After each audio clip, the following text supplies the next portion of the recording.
you hear me, John?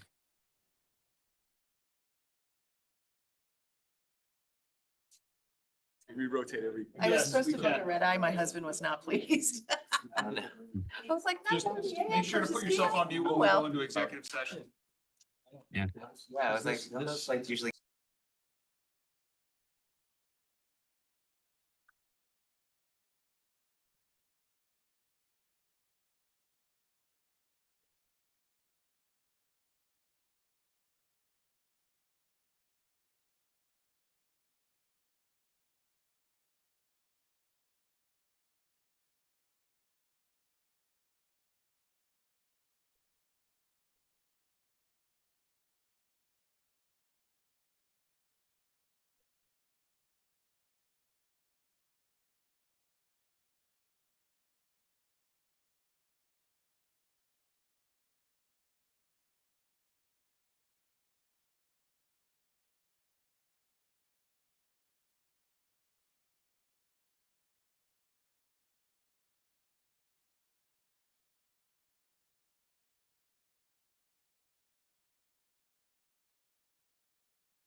And recording.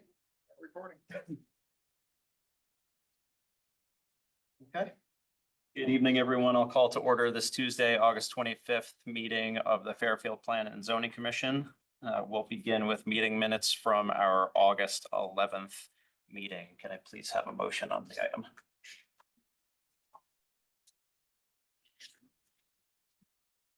Move to approve. Commissioner Randolph moves to approve. Do I have a second? Commissioner Delgado seconds. Any? No. Commissioner Delgado. Any other questions, comments? All those in favor of motion to approve the August 11th minutes, please raise your hand or say aye. Aye. Come on in. Thank you. Motion passes unanimously. Next, we have an item to discuss in executive session. It is Malo et al. Versus P and Z, Ambrose et al. Versus P and Z. I will ask for a motion to go into executive session and to invite Attorney Carroll, Director Harrigan, and Assistant Director Mullen. Commissioner Randolph. Go to executive session. Commissioner Randolph moves to go into executive session. Commissioner Monahan seconds. Thank you. And if Commissioner- somebody can call me. Yes, we'll call you. Commissioner Braun, Call did you me have a as well. question? Oh, yeah, Just okay. to call me as well. Thanks. All those in favor of the motion to go into executive session and invite the members stated, please raise your hand or say aye. Aye. Thank you. We will be back in a few moments. Do me a favor before you can come in, can you just type it in the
Steve is back. You got everyone? Or-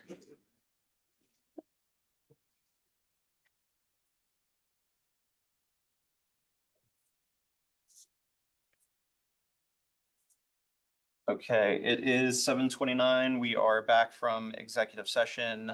No motions were made, no votes were taken. We'll move on to our 8:24 review. A request by the Town of Fairfield Engineering Department for a positive referral to the Board of Select Persons for a proposed sidewalk easement at 914 South Pine Creek Road. Anything to add, Ms. Harrigan? I think it's pretty No, straightforward. I did provide hard copy handouts at the commission. This is just a very small easement area by the town. They overpoured a sidewalk in order for it to meet the adequate width requirements and in order for that individual property owner to not have a liability should there be a slip and fall, the town holds the easement as it and would have that liability just like they would for any other public sidewalk. Thank you, Ms. Harrigan. So the motion would be to make, if you choose, a positive referral to the Board of Select Persons. Can I please have a motion? Commissioner Randolph? Move to forward to the Board of Selectmen with the positive referral. You, Commissioner Randolph moves to make a positive referral. Do I have a second? Commissioner Capozzi seconds. Any further comment? Commissioner Randolph? No. Commissioner Capozzi? Any questions or comments? All those in favor of the motion to make a positive referral to the Board of Select Persons, please raise your hand or say aye. Aye. Thank you. Motion passes unanimously. We have two applications this evening to recommend to public hearing. I will call them both together. 220 Jefferson Street and 5401 Park Avenue, a special exception application of attorney Christopher Russo on behalf of Sacred Heart University to replace existing athletic fields with an outdoor track turf athletic field with related site improvements, including additional on-site parking areas at Notre Dame High School. Includes a new press box and bleachers for the existing Park Avenue field in a residence R3 zone. And 312 Rolling Hills Drive, a special exception application of Elizabeth and Peter Burrell.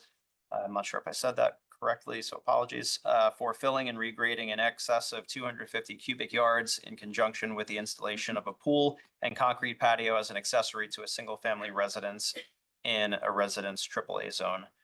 Can I please have a motion on these items, Commissioner Randolph? Move to recommend a public hearing. Commissioner Randolph moves to recommend both applications to a public hearing. Do I have a second? Commissioner Monahan seconds. Anything further? No. Monahan? Commissioner Braun? You're on mute. Can you hear me? Yeah, so when we refer them to a public hearing, can we now request that we get a certain things delivered to us at the start of the public hearing so we can determine that we have enough information? For example, if there's a code review done, can we always get the notes included? And if there's an engineering review, can we always get the engineering comments or police or anything? Because this looks like a pretty big project, the Sacred Heart one. Sometimes we don't get that, and then we're talking about it halfway during the meeting, and nobody saw, sometimes I don't think we ever get information from other departments, especially code review. I'll say, I don't think it's part of the actual, it's required as, you have to make that request as part of these motions, but I think it's fair. I mean, I think we all want to see that information, so we can request that. I don't think it needs to, we need to wait until we have a motion to recommend to public hearing to do that. I think as a standing request, it's a good one. A standing request, really, I guess, of our staff that they make it available somehow, because it's all public information anyway. It's just we don't have access to it, so. Anything further? All those in favor of the motion to refer these two applications to public hearing, please raise your hand or say aye. Aye. Motion passes unanimously.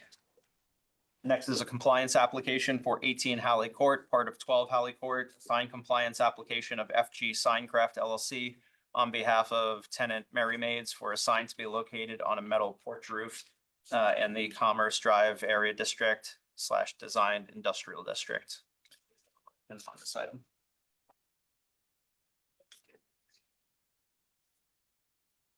So you're just gonna bring that up, right? Okay. So this was So there are two buildings on this property. 18 Hallie Court is the smaller, it's a smaller building that's on the front of the parcel closer to Commerce Drive. This is just a sign that's being requested on top of a metal porch roof that faces Hallie Court. And it meets the size criteria. But there has not been a sign in this location before, so that's why it's come before the commission. Can we see a picture of the building? I It's in think the that's, if you just application. scroll, I think it's up. As part of this, Yeah. I think it's further up. Page 2. While you're looking at that, Okay. Questions? Randall. so I'm just reading the ordinance. It says, wall sign, and this is under 26.6, wall sign, a sign attached, painted, or erected against the exterior wall or building projecting not more than 15 inches. This seems to be projecting more than 15 inches. What's a plate? So we have had to do these before it really depends on the architecture of the building and what's accessible to be able to apply a sign to. If you look at the elevation of this building, it's very challenging to find an alternative location for a sign that isn't over the first story of the building. So in Fairfield, we do limit signage to just the first level. So, and that works to the advantage of high volume spaces like car dealerships, for example, where their signage gets to be below their roof line, but at a higher elevation. In this particular circumstance, you really have a first floor, a second floor, and then a roof projection. And so in order for this sign to kind of still be part of the first story, this was really the only limited area where they could affix a sign. But wouldn't they need a variance then if they're, I mean, I don't really have a problem with the sign, but wouldn't they need a variance if they want us to approve a sign that's outside of our regulations? It's not outside of our regulations. It meets the requirements of the way that we've applied this in other circumstances. Oh, based on the interpretation that this is on the first floor, but looks like it's on the second floor. That's correct. So I'll leave that to Commissioner Randolph to interpret then. Commissioner Monahan. Why can't the sign go between the two windows on the right? And be much smaller in scale, similar to the size of the windows? It would look more aesthetically pleasing, it would still be very large. I understand what you're saying about, I mean, the height of this versus, you know, that envelope. This looks terrible. So affixed to the building face itself, Even if it came out. but between the first building and the second building, but just attached to the building face. Isn't that where the office is also to the right? I believe that they have most of that building. You're saying between the upper floor and window the on the right and Two between windows the on the lower right, floor if it on was the right. between those two, it's still In the very, blue box. Yeah, I agree. If you're driving from one side, the awning might block somebody's view of the sign, which based on the aggressive nature of the sign wouldn't necessarily be a bad thing, but. Commissioner Randolph. I agree. I mean, this sign really underscores the need for us to update our sign standards. This sign is not very good. It's terrible, but are we permitted to make that suggestion to put it on the face of the building? You certainly could. Yeah, because I think putting it on the face of the building in that blue box would reduce the size of it and still be very visible given the color. yeah, and with this really underscores our need to update our sign ordinance, because this is not good. Yeah, that's an. So- If So I you- may, Go ahead, Commissioner Levy. Yeah. I don't think we have authority to tell them to move the sign. We could simply deny this and make a recommendation. Okay, agreed. Or you could approve it with a condition and see what they say. I think that might be the Well, quicker way to do it. But it's a compliance. I feel like approving it requires finding that it complies now. And then I know it sounds like semantics, but I have a question for Ms. Harrigan. Do we have, refresh my memory about sign regulations, because I don't look at them that often. Are they different for the Commerce Drive area than the other areas? Because this is right across from the Volare dealership. Like, there's a lot of signage in that general area that looks different than the rest of town. No, generally the car dealers they maximize the sign square footage because their buildings tend to be larger. So in other areas of town, you are allowed to have a good amount of signage. It's just most people, based on their store frontage, they don't end up proportionally needing as much signage. And actually, the Volare sign doesn't look that big compared to the building it's on. It's not a very large building, but this sign probably is comparable size to the Volare sign. It's right across from it. Yeah. Is there, let me ask, we don't have a motion on the table, so let me just ask, is there any commissioner who has a different opinion other than the suggestion to locate it between the upper right and lower right windows? Go, Commissioner. The percentage of the look at the percentage, the sign as a percentage of the entire building looks really way too large, and we should be thinking about, I mean, isn't there anything that says if you have a building where the frontage is, let's say, I'll use a different number, 100 square feet, for example, that you could do 10% of that for a sign, or 5% of that for a sign, and you can't exceed that or something? Is there anything like that? Yes. So Yes, this is okay within that regulation? It meets the size limit. So Can I? I'll just ask again, just before, just so we can try to get some consensus, because I think we have it. Is there anyone who has a different opinion? If not, I'll take that as you think you're okay with the suggestion to recommend that the sign be located just within the top and bottom right window. It sounds like there's consensus there. Commissioner Randolph, if you want to make a selection. Yeah, so I'll defer to staff on how we should. I'm sorry, I will say, yeah, just the mechanics of that. Yeah. But So about maybe, what Ms. Harrigan was saying, what it you want would- to do is deny this application, but provide discretion to the zoning enforcement officer for a sign to be located between the two windows on the right side of the building, scaled to fit between those two windows.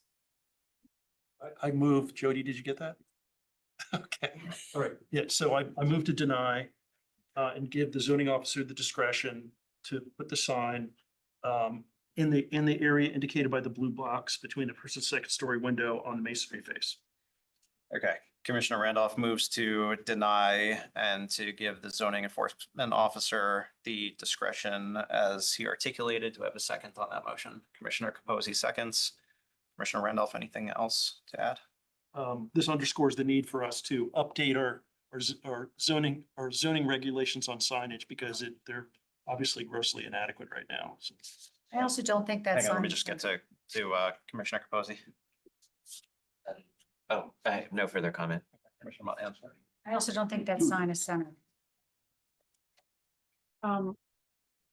Commissioner Braun. Are we giving the zoning enforcement officer permission to do the approval or to work with them to come back to us logistically? The discretion to determine that a sign in the location where the commissioners indicated it prefers the sign to be would be in compliance with our existing signage regulations. Does that mean it comes back to us again, or does he have the discretion to approve it and go forward with the project? Go ahead, Ms. Harrigan. Commissioner Braun, if I may, normally, if we don't have a signage plan that's been approved for a building facade, it comes to the commission first, and then the commission establishes where that sign can be located, especially if it's a multi-tenant building, the locations where the signage should be located and the approximate size of that signage. So I would see this denial in saying, for this particular building facade, we're recommending that you do it here to be something that then our zoning enforcement officer can take that direction, utilize that as a placement for future signage, like say Mary Maid's, they put up a sign and then they leave a year from now. This building wouldn't have to come back to the commission, but this commission has determined where that signage should go for future tenants, if that makes sense. That makes sense. For this tenant, would they have to come back to us, or could he approve this sign if they move it the way we recommend? That would be my hope. Yeah, that, I would like that to happen rather than delay them coming back again, if they could do it the way, so in other words, if they want to stick with this design, they would probably have to come back to us, but if the ZEO would approve it and they go with our recommendation, then it would not have to go back to us. Is that how that would work logistically? That's correct.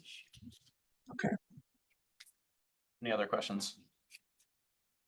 Okay, all those in favor of the motion to deny the compliance application and to give the zoning enforcement officer the discretion as articulated by Commissioner Randolph, please raise your hand or say aye. Aye. Thank you. Motion passes unanimously. We have two coastal site plan applications. Mr. Mullen, you're going to come over here for findings and conditions. We'll call the first one 46 Baldwin Terrace, a coastal site plan application of Paul and Juliana Falzone to demolish an existing single-family house and construction of a FEMA compliant single-family house in a residence A zone.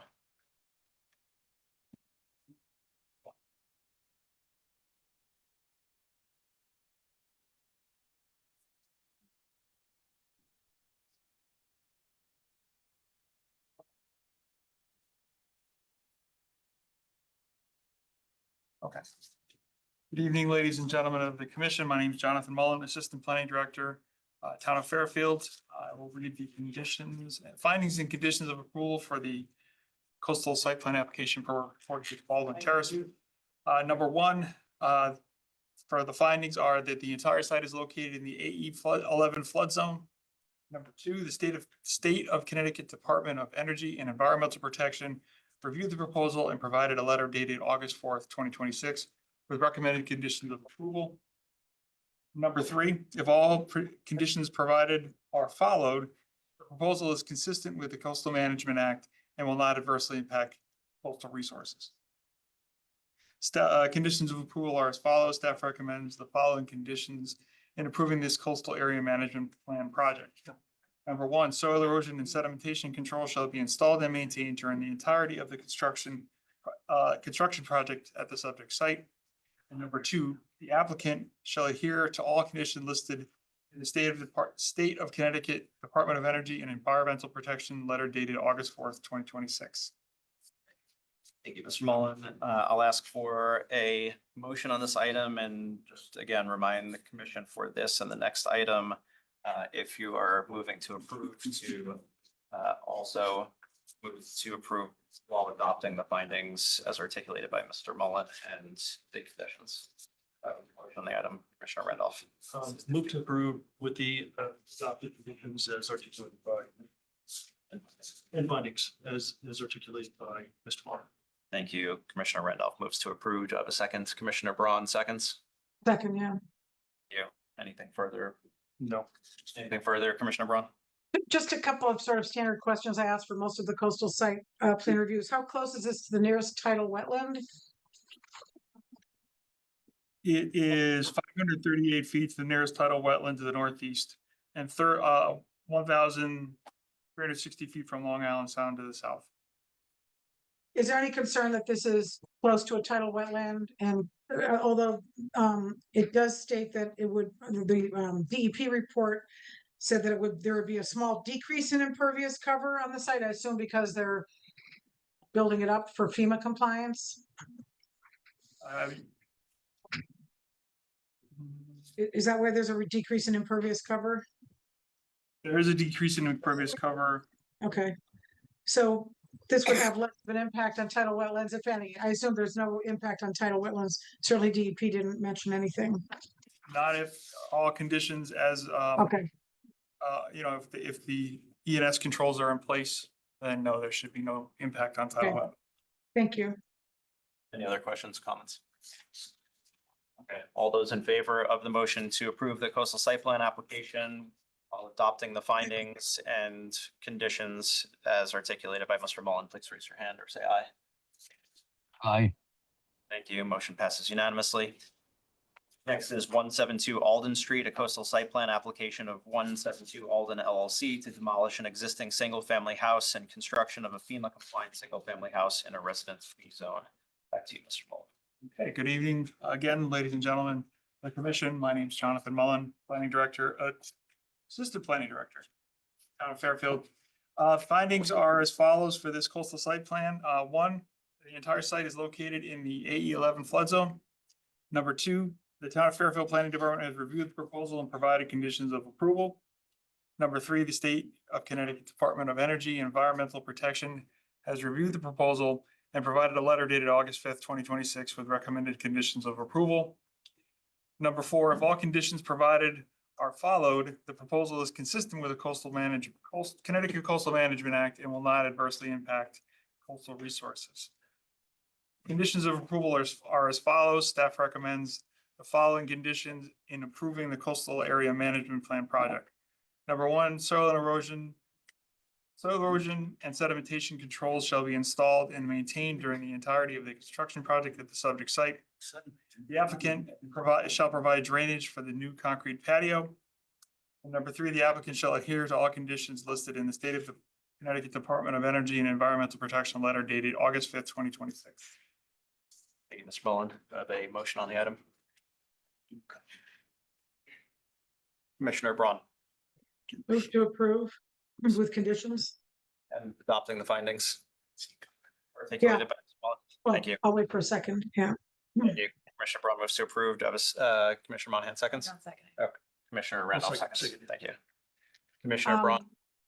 Yes, to Mr. Mullins, just looking at the DEP report, there were a lot of questions and issues. Have those all been resolved?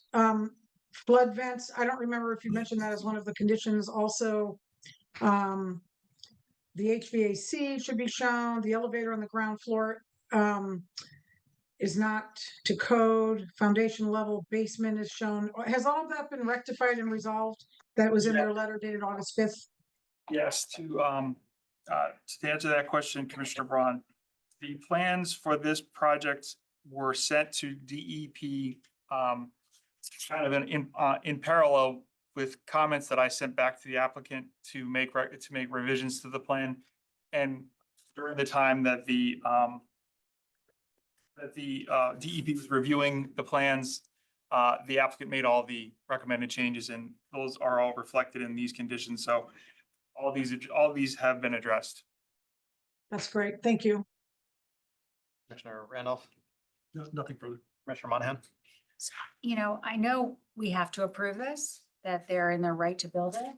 Just want to go on record by saying that we are tearing down all of our charming starter houses and allowing big duplexes to be built, being sold for $1.5 million to $1.7 million now in this area.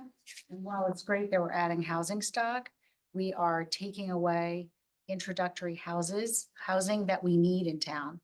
Would also be a great house for a downsizer. If you look at the picture, it's very, very charming, brick cape, very, so I think that we're always talking about adding affordable housing, et cetera. Here we are tearing down something that, they say is obsolete, but I'm just not in favor of the number of duplexes going in, especially in the beach area. Thank you. Anything further? All those in favor of the motion to approve the coastal site plan application with the, while adopting the findings, conditions as articulated by Mr. Mullin, please raise your hand or say aye. Aye. Opposed? Abstain? Yeah, just for the reason that, I want to make a point on this. Thank you. Motion passes 6-0 with one abstention. Thank you, Mr. Mullin. Thank you. Next, we have 166 and 172 Pine Creek Avenue, special exception and coastal site plan application of Kevin and Natalia Coiner for an addition to an existing single-family structure. Retrofits for FEMA compliance on a lot with 2 legal pre-existing dwelling units in a beach district zone. Can I please have a motion on this item? Commissioner Randolph. Move to approve. Commissioner Randolph moves to approve. Do I have a second? Commissioner Capozzi seconds. Commissioner Randolph. Yes, this has been a lengthy process, but with much information presented, but I'd just like to get back to the the standard, the specifics that we're reviewing here, and that's the approval of a special exception and coastal site plan application.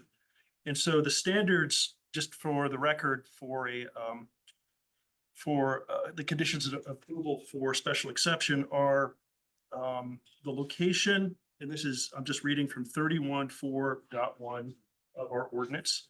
The location, type, character, and size and use of the building and structure shall be in harmony with and conform with appropriate orderly development of the town and the neighborhood, and not hinder or discourage appropriate development and use of adjacent property or impair its value.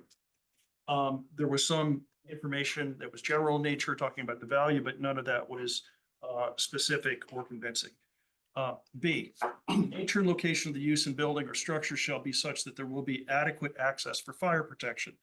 Nothing was ever raised about fire protection, so that issue was never rose to the status of a denial.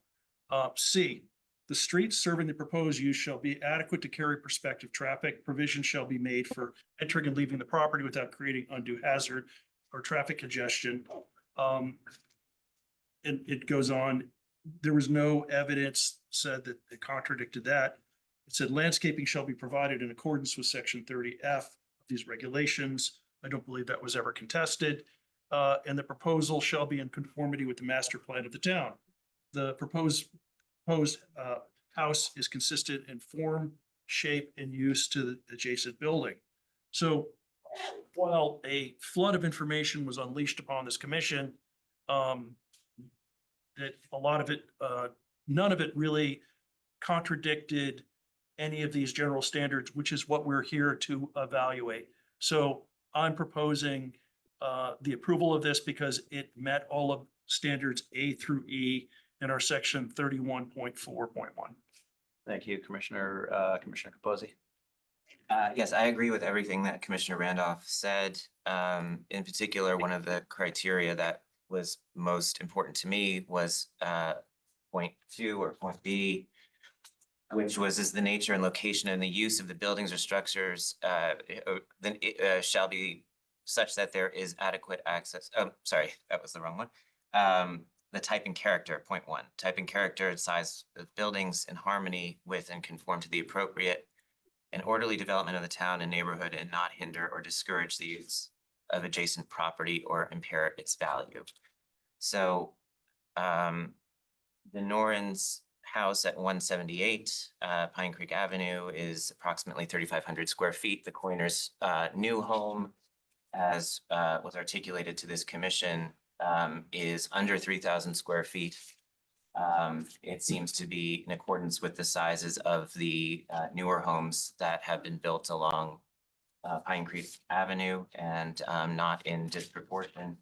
I think this commission devoted a substantial amount of time in hearing everyone's opinion on this issue, hearing all of the concerns, and hearing all of the data, as Commissioner Randolph pointed out, whether or not it was relevant to those 4 criteria upon which we are charged with making this decision. I feel also that the Coiners acquired their property around 2009. The Norens acquired their property around 2013, which meant that the Norens had notice as to the position of the Coiners' home, which has not moved further towards the water. That was not contested and was affirmed by both the Coiners' attorney and by Attorney Green.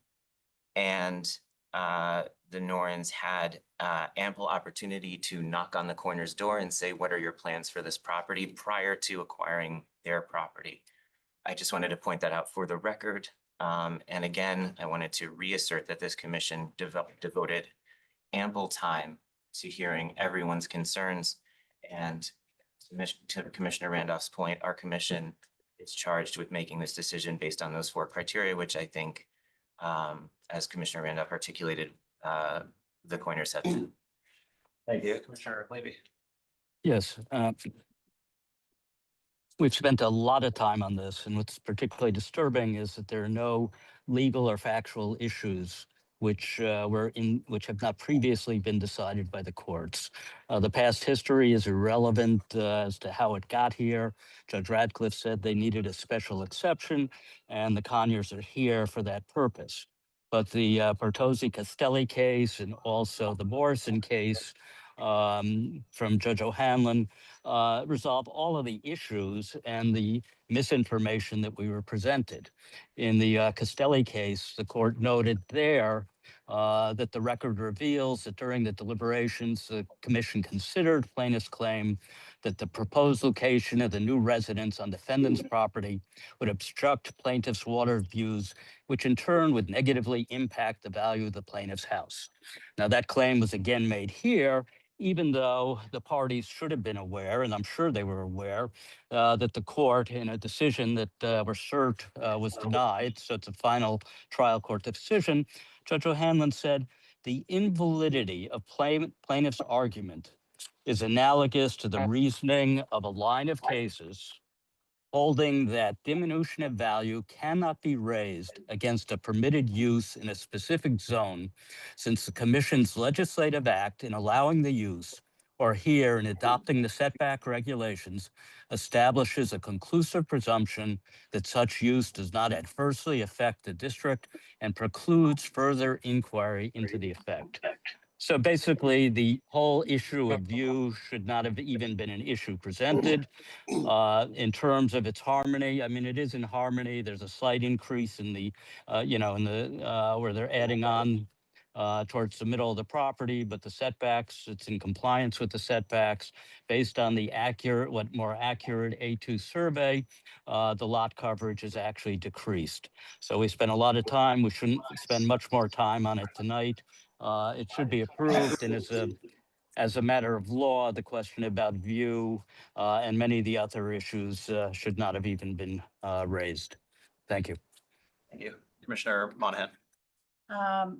I went to look at the property by boat, and I don't believe that the views be substantially diminished from the other properties.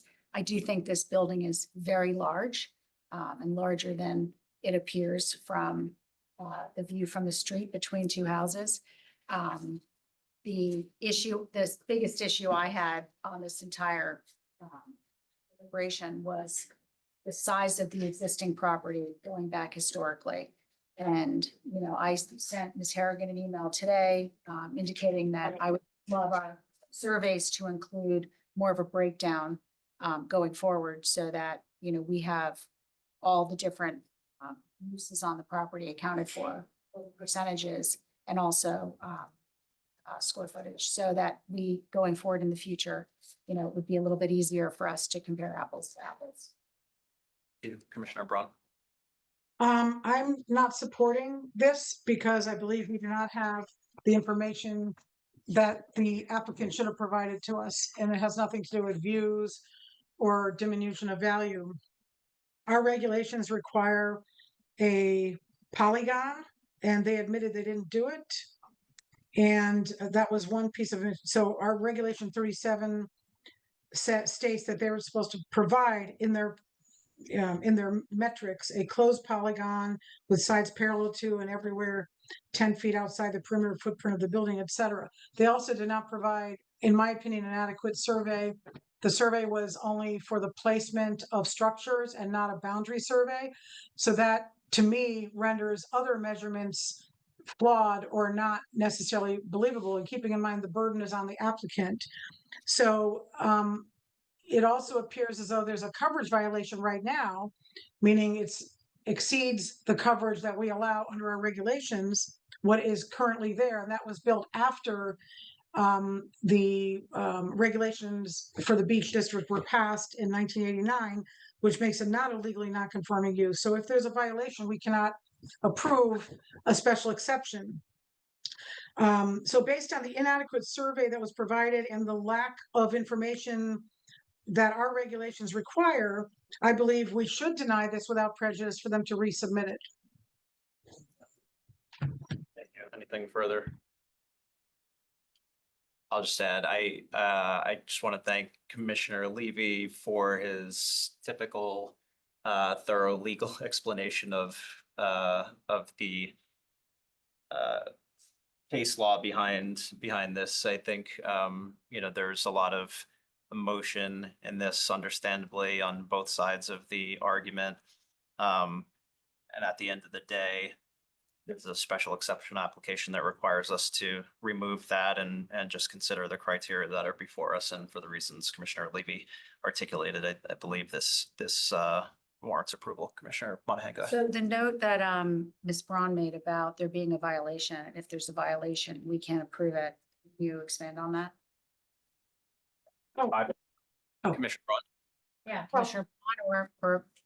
is They're there not any- entitled to a special exception if they're already in violation. In my opinion, they have to clean up the violation. I believe there's a coverage violation, and maybe that's subject to more evidence on both sides, but the burden is on the applicant to justify the application. And we have very broad discretion on whether to approve a special exception. So if we find that there's a coverage violation, in other words, there's higher coverage now than our regulation allows, and that was added after the regulations were adopted in 1989, which means it's not a legally, so if what I'm saying is correct, it's not a legally non-conforming use, it's an illegal use, and it should be rectified before we consider passing a special exception. And Commissioner I Levy. know there's different Yeah, sorry. opinions on the survey and this and that, but I don't believe they provided us an adequate survey. Commissioner Levy. You're on mute if you're talking. Yeah, I don't think there's a violation. We're bound by the substantial evidence. The substantial evidence, the A2 survey clearly shows both before and after that there's a reduction in the lot coverage. That reduction is based upon a pre-existing non-conforming use, which was made conforming in 1989. So they were not in violation previously, and the reduced lot coverage actually makes them less non-conforming, even though they're conforming. So as far as I'm concerned, there's no violation, and we should approve this. Randall. This has been a very frustrating process for many reasons.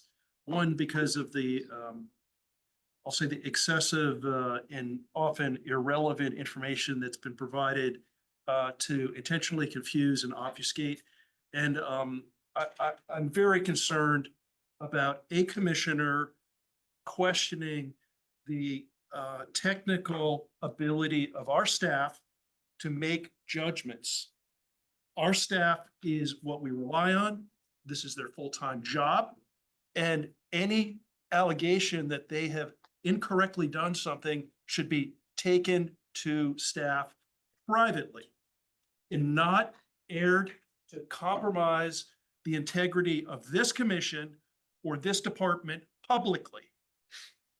Secondly, I think that the frivolity of a lot of the information and the series of appeals, I was very close to requesting a bond be part of this approval as our condition for approval to say any additional future appeal be subject to bonding by an appeal. I was discouraged from doing that, but I will investigate that for any future event.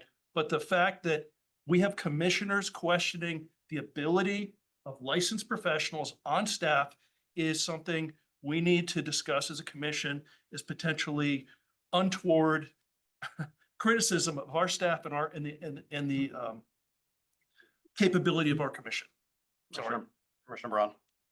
Yes, I'd like to rebut the attack on my speaking before. It was an erroneous attack. I never attacked staff. And if I do question any expert in the room, that's my prerogative. We were elected to represent our community and to carry out our regulations that we adopt. I feel that these regulations were not followed by the applicant. That's my opinion. And I'm entitled to my opinion. I'm entitled to state my opinion. And to have a commissioner up here attack me as a commissioner and attack members of the public who are vigorously trying to defend their positions, that's inappropriate. We were elected to do a job. We have very broad discretion. We can question any expert in the room that we choose to question, okay? And what I was focusing on was the lack of information provided by the applicant. I actually never mentioned staff, but that really doesn't matter. Because if I do question any expert in the room, that's my prerogative. The buck stops with us. We're the ones who approve or deny any application. And we are the gatekeepers of the information we feel we need in order to be fully informed before rendering our decision. We don't have to agree with each other. That's fine. I often don't agree with many members of the commissions. Oftentimes I do.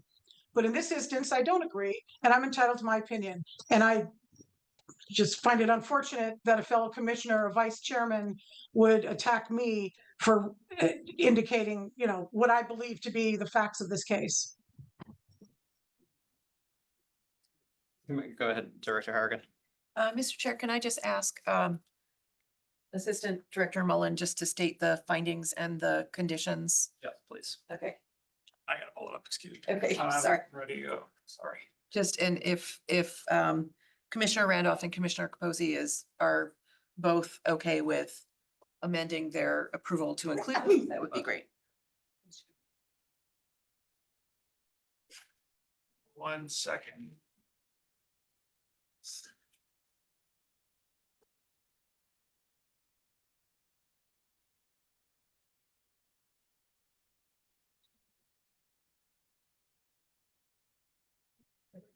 Okay.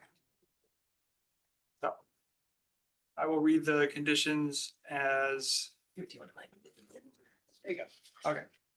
I will read the conditions and findings for this coastal site plan 166 and 172 South Pine Creek. Number one, the entire site is located in the 8E14 Lemois flood zone or limit of moderate wave action flood zone. Number two, a substantial portion of the project and all site-related excavation has already been completed. Number three, the applicant has submitted a landscape plan that includes a variety of grasses and shrub species that are appropriate for a coastal environment. Number four, the proposed addition meets the height, bulk, and setback requirements of the beach zone district. Number five, the state of Connecticut Department of Environment, Energy and Environmental Protection reviewed the proposal and provided a letter dated July 24th, 2026 with recommended conditions of approval. And number six, if all conditions provided are followed, the proposal is consistent with the Connecticut Coastal Management Act and will not adversely impact the coastal resource. Number seven, the conditions of approval are as follows. Staff recommends approval of this coastal site plan project with the following conditions. Number one, the applicant installs and maintains a 6-foot temporary construction fencing for the remainder of the project along the top of the retaining wall to capture any windblown construction debris that may be. And number two, the applicant abides by all recommendations contained in the letter from Connecticut's Department of Energy and Environmental Protection dated July 24th, 2026.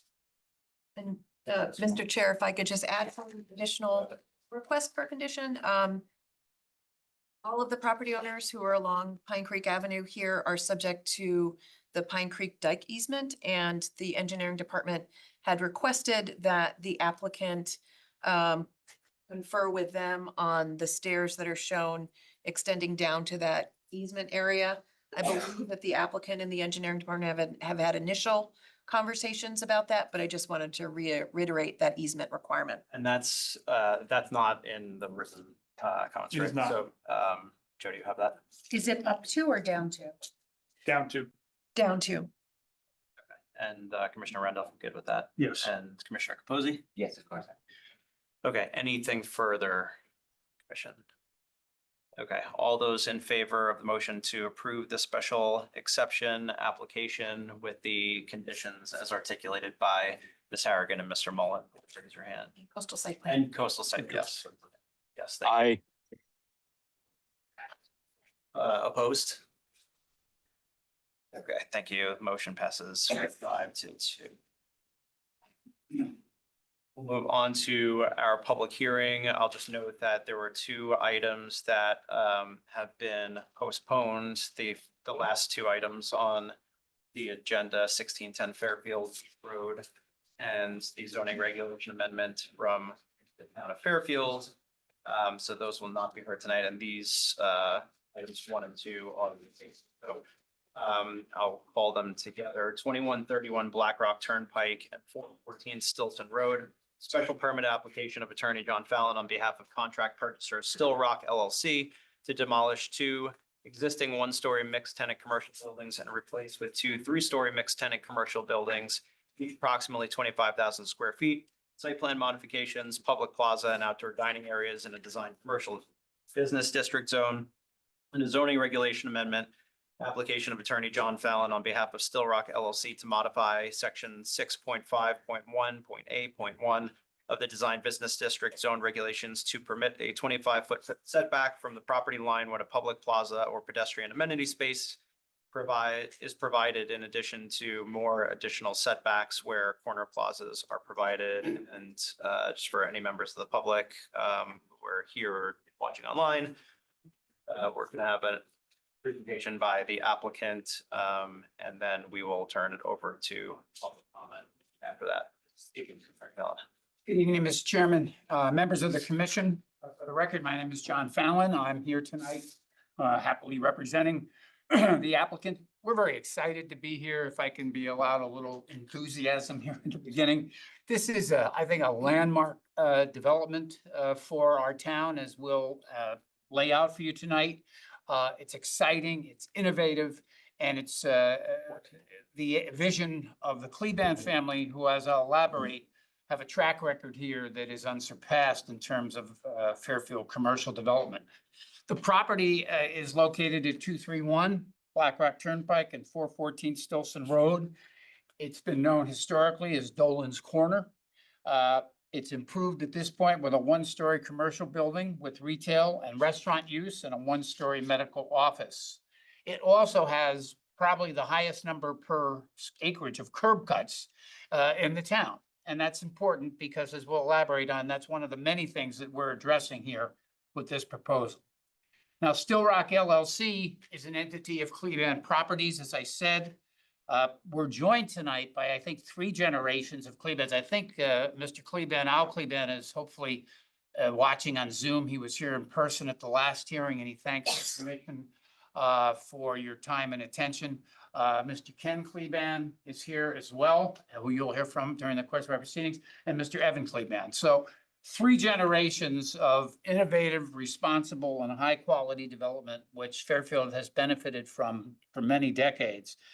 And through that thoughtful and progressive development that they have brought to the town, we've garnered, along with the work of this commission, a well-deserved reputation as one of the very vibrant and successful commercial communities in Connecticut, maybe unsurpassed. The commitment to innovative quality development is going to be seen here in what we present to you tonight.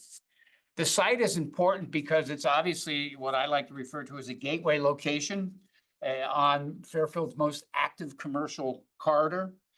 Our vision, as you'll see tonight, is to reimagine these parcels through a proposal for adaptive reuse, creating a very vibrant commercial center at this location. It is pedestrian oriented and mixed use. It will enhance the commercial character of Black Rock Turnpike. You'll hear from our architect, Mark Andre, shortly, and he has provided a very exciting and innovative design for this particular development, while at the same time remaining consistent with the evolving commercial character of Black Rock Turnpike. And as I said before, one of the things we started with was an emphasis on connectivity, which you'll see demonstrated here. We're not only closing curb cuts, but we're also creating connectivity with the Old Navy Shopping Center and so on, which, as we'll go into, is going to have significant benefits in terms of Black Rock Turnpike traffic. We're going to replace the existing on-site parking with an attractive landscape public plaza. We're going to eliminate the curb cuts and provide for inclusion of interconnectivity with neighboring shopping centers. And this will reduce the traffic on Black Rock Turnpike and enhance traffic safety. Along Stilson Road, as you'll see, the frontage of a second plaza will connect the 2 buildings with, again, emphasis on pedestrian circulation and enjoyment. I could go on for too long, and I'm not going to, although I sometimes do, to talk about the benefits that I think accrue to this town in terms of this development. But among them are the reduction of impervious coverage, the enhancement of on-site landscaping, an upgraded state-of-the-art stormwater management system, elimination of several curb cuts, thus improving safety and reducing turning conflicts, and creating interconnectivity circulation by way of shared access and parking with the adjacent shopping center. And this is very consistent, I should add, with your recently adopted amendment to section 25.2 of the regulations. As a result of all this, we're going to gain, in addition to the mixed-use tenants, 2 new public plazas that will be emphasis on public enjoyment and walkability. And obviously, a development and a commitment to development of this property is a substantial employment and tax revenue generator. That's going to anchor the gateway location here with a very beautiful and innovative commercial center. So our presentation tonight, which we are going to endeavor to keep focused and not brief, but brief enough to give you the overview. Andy Sumalinas of Land Tech is going to come up in a moment, and he's going to walk you through the proposed site plan. Chris Losas of William P. Kenny and Associates will give you an overview of the landscape plan. Mr. Mark Andre, who I referred to before, will walk you through, along with a little virtual of the architectural design. And Dave Sullivan is here. He'll give you the overview of the traffic report that we've filed. And then I'm going to close and ask Mr. Kleban to come up on behalf of the family and speak a little bit about the vision that the town has for this particular project. I'll also address in my closing remarks the amendment, which is part of this application, and also certain agreement we've reached with an adjoining property owner with regard to minor aspects of improvement, but we'll make those part of the record. But before we do that, I'd like to call on my colleague, Mr. Simolinas, who will walk you through the, this one, you feel like you're in the first grade. Okay, Mr. Simolinas.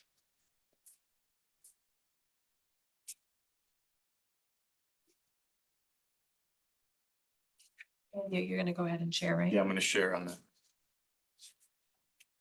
So.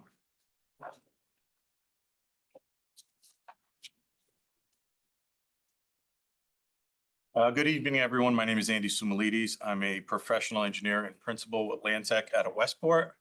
We were the site civil engineers for this project. What's up right now is an aerial of the conditions of the site. The site's about 1.3 acres or 57,000 plus square feet. It is located on the corner of Black Rock, which is north is to the right on this, to the north, and Stilson to the east. The site, as you heard, is improved with 2 buildings, 2 one-story buildings situated here with parking in the front along Black Rock, and then parking in the rear and kind of in between the 2 buildings. Site access currently, and I'll zoom in here, there's a curb cut here on Black Rock that you'll see shortly. We are closing up and removing all this sea of asphalt, and will be replaced with a nice plaza. And then there's also 3 curb cuts here along Stilson. There's a one-way in here that kind of loops around the site and allows you a right and left turn out of the site. And then around the back of this building, there's a driveway, and you can see here a curb cut here that allows access out of the site as well. That's a one-way out. As you can see here, there's a lot of impervious surfaces on this site occupied by buildings and asphalt, parking, and drives. There's basically one strip of landscaping here on the entirety of the site. As part of the improvements, you'll see also in terms of drainage, current drainage infrastructure, there's some catch basins here. A lot of this runoff sheet flows off here into these catch basin and then goes off-site untreated.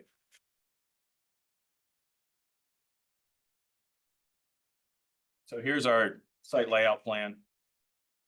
As I mentioned earlier, here along Black Rock, we're closing this curb cut and creating a public plaza there. We are also taking the sidewalk off the frontage of that for a much more pedestrian-friendly environment there, and kind of create that interaction with our development. Along Stilson here, we're taking these 2 curb cuts and consolidating them into one entry in, and maintaining that parking and loading behind the building here. You'll still continue through the site, and you'll see here kind of reorganizing the parking in the rear of the property and maintaining this existing drive that comes out to the site. And what you heard earlier about connecting to the property to the west, the old Navy Plaza here is connecting this here, which allows for more access into that and allowing for parking and kind of connecting these two sites for various reasons, parking, circulation, as well as you'll hear a little bit later of shared services such as dumpsters and the such. So that's what you see here as a site layout. Moving forward to the drainage infrastructure, as you heard earlier, there's no drainage on the site currently. What you see outlined here in blue is pipe conveyance, various catch basins throughout the parking area, capturing all the impervious surface on this property and putting it into a very large infiltration system here in that rear parking lot. We're proposing 140 4x4 concrete galleries, which is a huge improvement to what exists today. This discharges eventually to off-site wetlands that are not directly adjacent to the property, but there's currently the runoff that you saw in those catch basins goes untreated, connects off-site and goes into that wetland system. So this is a huge improvement from what exists today. The drainage infiltrates the 1.3 inches of runoff for water quality. We always try and promote infiltration as a metric for water quality versus mechanicals of oil grit separators and the such. So this stores the 1.3 inches of water quality volume and infiltrates it, and also reduces all the storm events up to the 100-year storm. Greatly reduces them. As you can see in our drainage report on page 2, or summarizes for the smaller storm events up to the 25, I think there's about an 85% reduction. And that 85% reduction isn't based on what's existing today as impervious. As you know, your stormwater regulations make us model the existing conditions as this all being lawn. So what I like to call the fresh meadow approach. This is all modeled as lawn, which promotes infiltration. That is our standard to reducing what is post-development. So this is all modeled as lawn. So it's an even bigger improvement than what really exists today, which is a lot of, more impervious, going off untreated. So it's greatly reducing those storm events. In terms of on-site utilities, pretty straightforward. Sewer, water, electric, and gas will all currently service the property, and they'll be serviced moving forward. Just want to point out, last week we did receive WPCA approval for our sewer flows. We also put together an ENS plan with chain link fencing and silt fencing around the entire perimeter of the project to really protect pedestrians, as well as mitigate any erosion coming off site during construction. We also put together a turning movement template, which shows fire truck access through the site, which can navigate all the way through and get out through the adjoining property to the west. And we also modeled garbage in a box truck, box truck for deliveries and garbage truck for pickup. And then lastly, we also provided a sightline plan that shows the necessary sightlines exiting this single driveway that we have coming out to the north and to the south of Stilson there, getting all the way to the intersection and all the way south on oncoming traffic. Thank you, Andy. All of our consultants will obviously remain in attendance, so if questions are up now, that's fine. If you, Yeah, I'm gonna recommend that we hold questions until. fine, that's great. Thank you. Mr. Chris Losas is here, Losas from William Kenny and Associates. They have prepared our landscape plan to augment the site plan, and Chris is going to give you a brief overview of that.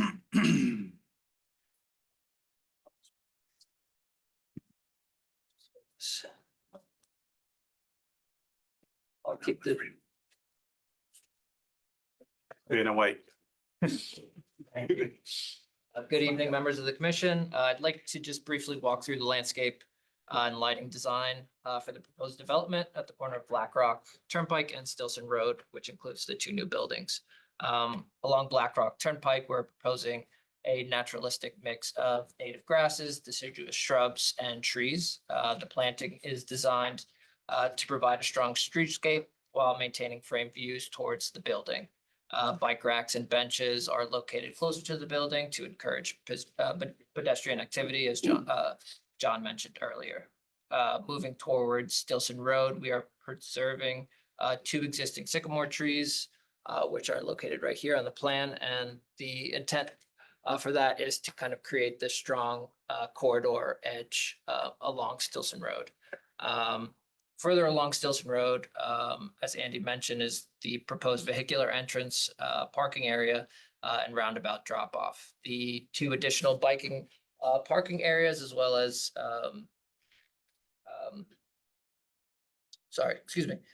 two additional biking parking areas are also provided along Stilson Road. There's another one on Black Rock as well on this plan. So there's 1, 2, and 3. Let's see. Within the parking area, a mix of native trees, shrubs, grasses, and perennials will soften the pavement and break up the scale of the parking area. We've also provided a comprehensive plant list that identifies the proposed species, sizes, and tree calibers. If we flip this over, just a brief overview of the lighting design, a main bulk of the lighting. We've provided bollards along Black Rock Turnpike and a large mix of bollards within the parking area. There's 2 post lights. And then along the existing building, we have 2 wall mounted down lights to provide illumination to the existing parking lot in this area. All of our proposed lighting is dark sky compliant and does not provide any spill outside of the property line. So we're trying to keep the lighting to a minimum while still providing a safe illumination and throw of light for this development at night. It's just a brief overview. Thank you, Chris, Yeah. very much. And thank you, Andy. So I said at the outset, I was excited. So now let's get to the exciting part. I'm gonna ask Mark Andre. The stormwater was. I know, stormwater, I know that Andy's was riveting. Untreated before. But, I'm gonna turn it over to my friend, Mr. Andre, who's our architect. He's gonna give you an overview with benefit of a walkthrough, similar to what you saw. We did do a pre-app, as you remember, at this project some months ago, maybe back in January. And by the way, we did take full advantage of your input and comments, and I hope you'll note that in our design. But similar to the pre-app, we're gonna give you a walkthrough here that I think presents the elements here that led me to say at the beginning, this is really exciting. Mark. Thank you, John. Good evening, Mr. Chair, Commissioners, Director Harrigan, and staff. My name is Mark Andre, for the record. I'm a licensed architect in Connecticut. Our practice is located at 34 Sherman Street, right here in town. We'll be presenting the architectural portion of this project. Our proposal is basically, our presentation is a simulation that will illustrate various architectural component of the building, the massing, materials, and colors, how they interact, how the building is grounded in the sky. And we'll be able to also show you how users, pedestrian and vehicular traffic supposed to interact within our development. It's about 6 minutes, and yeah, we're gonna fire away. And throughout the video, you will see some clips that contrast existing condition and proposed conditions. Can we turn the light? Oh, Andy, can you hit just one of the lights? Let's see what that does. That's better, I think, right? Okay. Is that good? It might be better to turn those ones, switch it. Yeah, there we go. Thank you. No music? We can, Last time we tried, but maybe it was a little distracting. This is current condition. This is our proposed. As you can, this is a 3-story building. I just want to mention for the record, there's no housing in this development. So there's no ambiguity about what we're proposing. can you explain more where we're looking at there? Currently, this is the old little pub building. This is our proposal with 2-story above and the public plaza. How we address. So this would be right at the corner plaza. corner, correct? Right at the corner. Okay. Correct. Mhm. Now you're entering Black Rock Turnpike, you're making a right turn or left turn towards Starbucks. As you can see, all the curb cuts are removed, the parking, the field in the front is gone, and now we use that for pedestrian and public plaza access. I'll be coming back towards Stilson Road.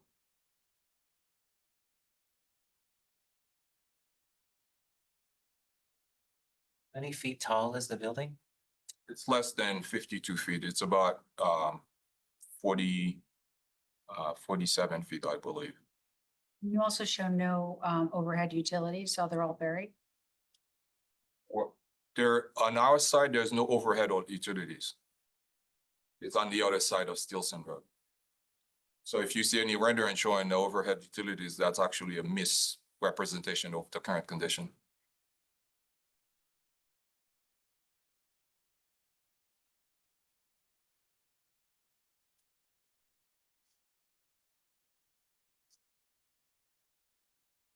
We're keeping the trees though, right? The 2 sycamores are to remain. That's correct. And this mark is entering from where? This is entering from Stilson Road. Now you are between the 2 buildings where we have that shared plaza connecting both buildings. So where does it come out on the other side, where the backside to A&S entrance is? Is this directly across? We're gonna get you there. There's a path in that video to show you how we exit the building at some point, or the development at some point. This is looking left where the medical building is.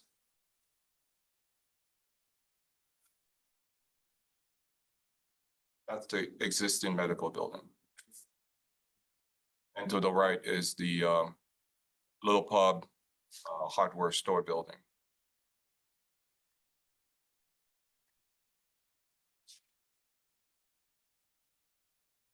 Is that a concrete on the ground or is that, what's the driveway? Pavers.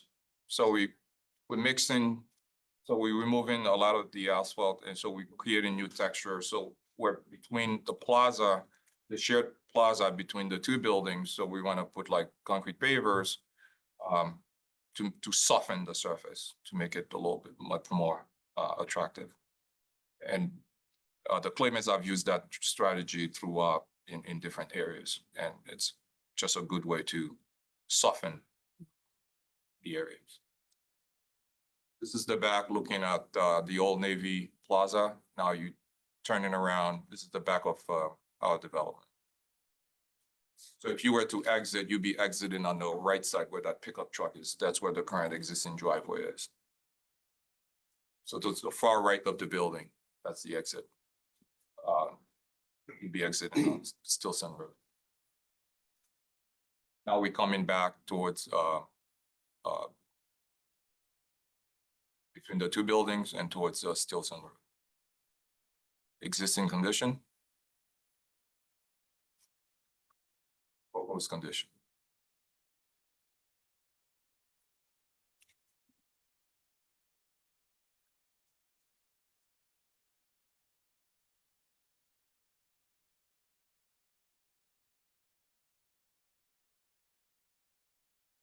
And we're very careful how we place different element, so we have areas where there are different moments where you can have pedestrian, people can gather, you have covered areas, and these are all intentional.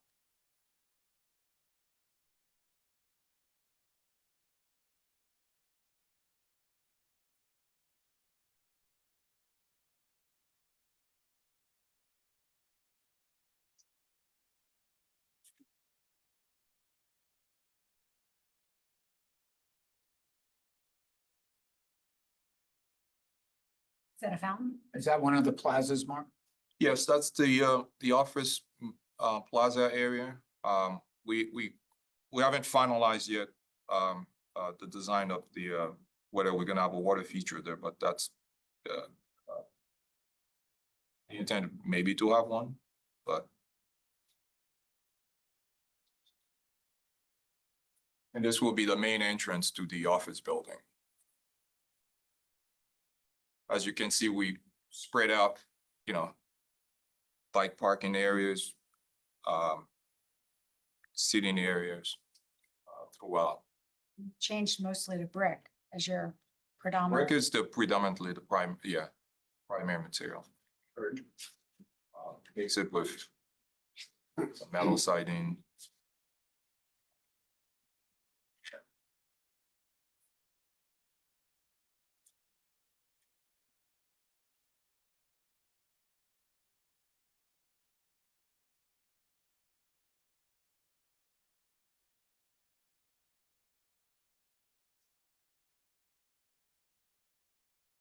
And these are the areas that would be used, the restaurant use that we still want to maintain in the development. So you have outdoor areas between the two buildings.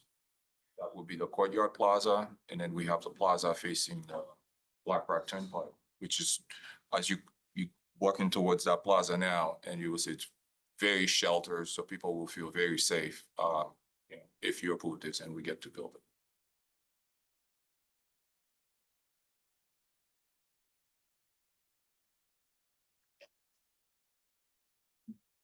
So from the restaurant plaza, now you entering what I will call the retail plaza, which is mostly will be active for the front retail facing Black Rock Turnpike.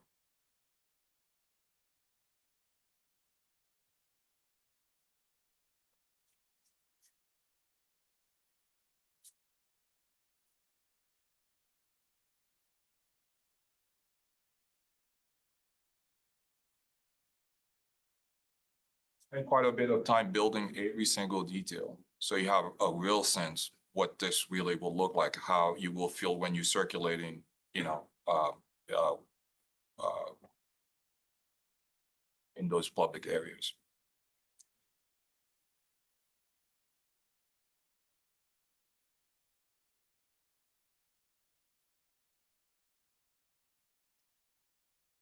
There's a current connection between 2131 and Starbucks. So we maintaining, improving a lot of these pedestrian connections.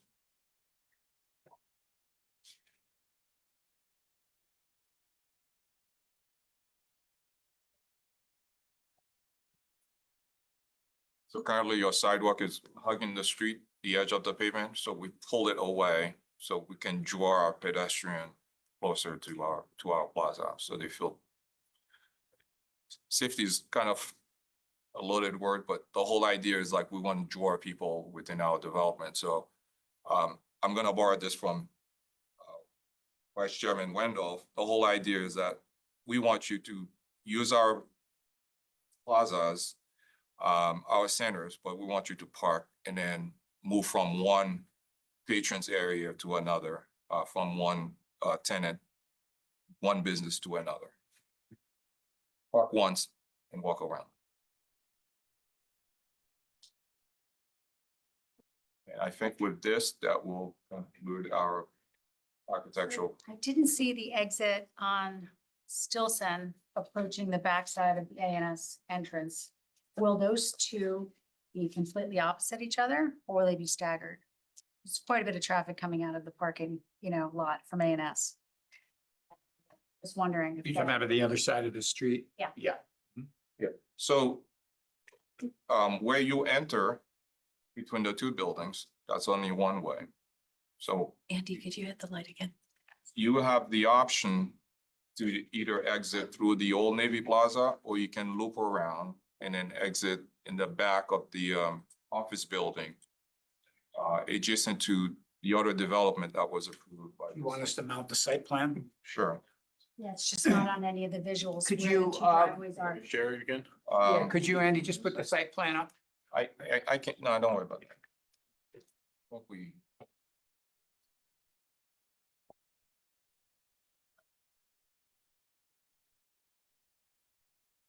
Do you want to stop sharing so Andy can share? oh, yeah. Oh, sorry. Andy. Yeah, we can close out. Yeah. Okay. Good job. If you can hand me from over here. Sure. All right, let's take this. Thank you, Mark. Thank you, Ben. Thank you, everyone. Thank you. Thank you.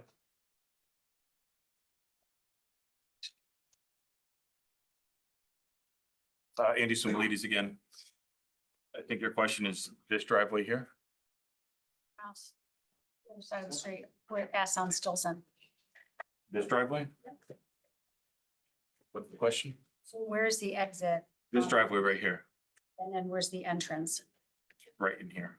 So they'll be completely opposite one another. So this is entrance only. This is exit only. So this is a one-way in, And a one-way out. one way out. And then a one-way out, okay. Correct. And where we located the one way out is the furthest from the intersection.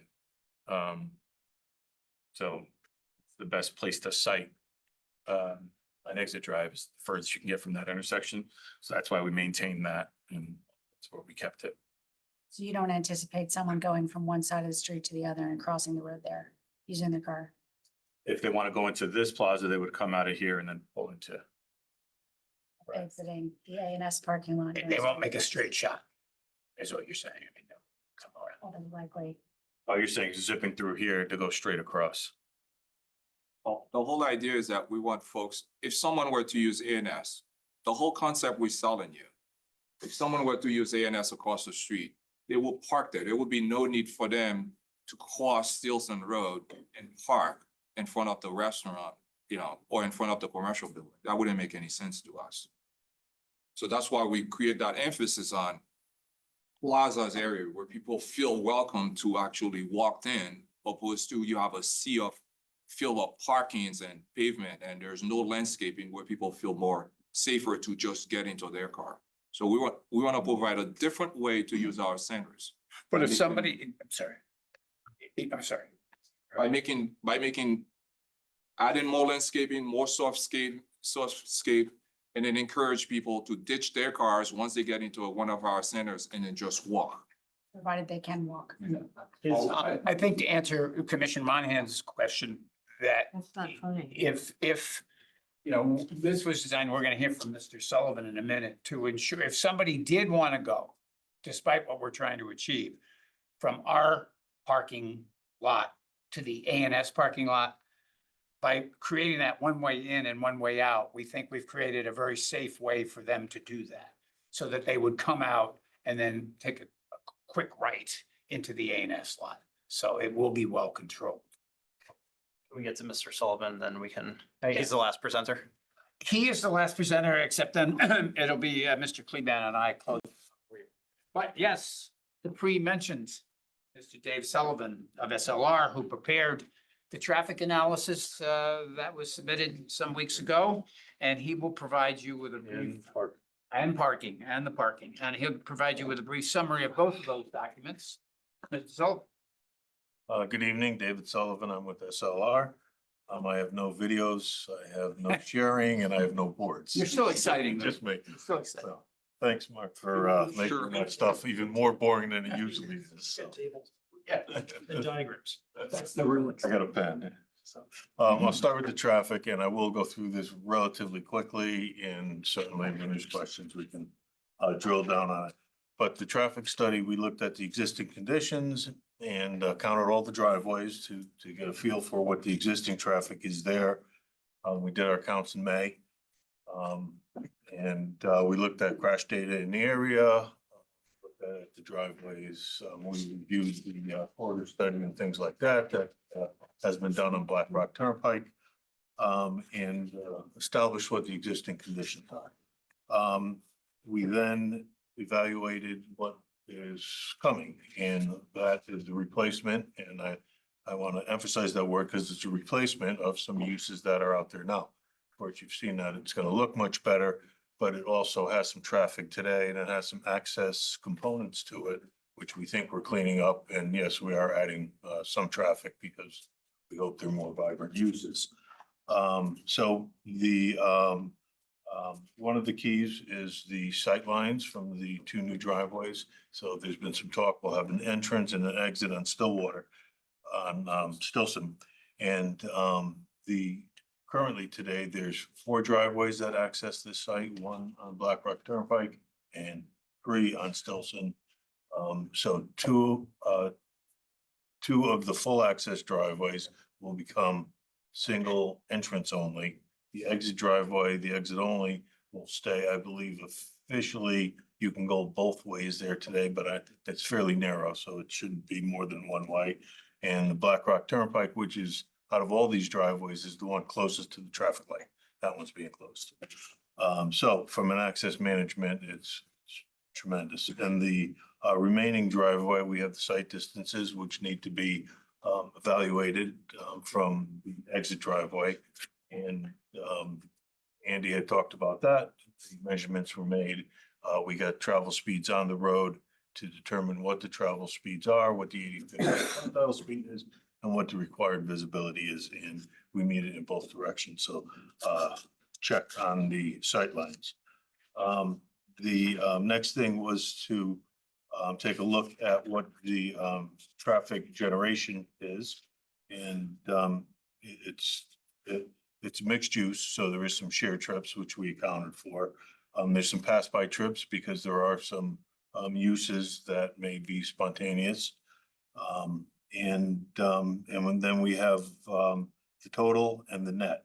So our total future new traffic, which is basically taking away the shared trips and the pass-by trips, ranges from 85 in the morning peak hour to 10 in the afternoon peak hour to 320 in Saturday peak hour. So all of that is not new. In general, from the counts we made, somewhere between a quarter and a third of that traffic is already there, coming in and out of those 4 existing driveways. Another key component to this is the interconnection to the Black Rock Shopping Center, or as everybody's been called, the old Navy Plaza. And what that does is it allows the ability to choose your driveway and use the most convenient driveway for the particular movement you're making. So that was all taking into consideration. So we had our traffic generation, we did our distribution, which was based largely on what the existing patterns are out there. And we did our analysis with and without the site traffic. And the findings were, I call them unremarkable, because it's as we would expect in a commercial area. On Black Rock Turnpike, it's difficult taking left turns out of the unsignalized driveways at the existing shopping center. That's why we have, there's so many turn restrictions in front of Starbucks and the furthest easterly driveway, the shopping plaza. Those are right turn out only. The one of the 2 driveways where you could make a left turn, we're closing.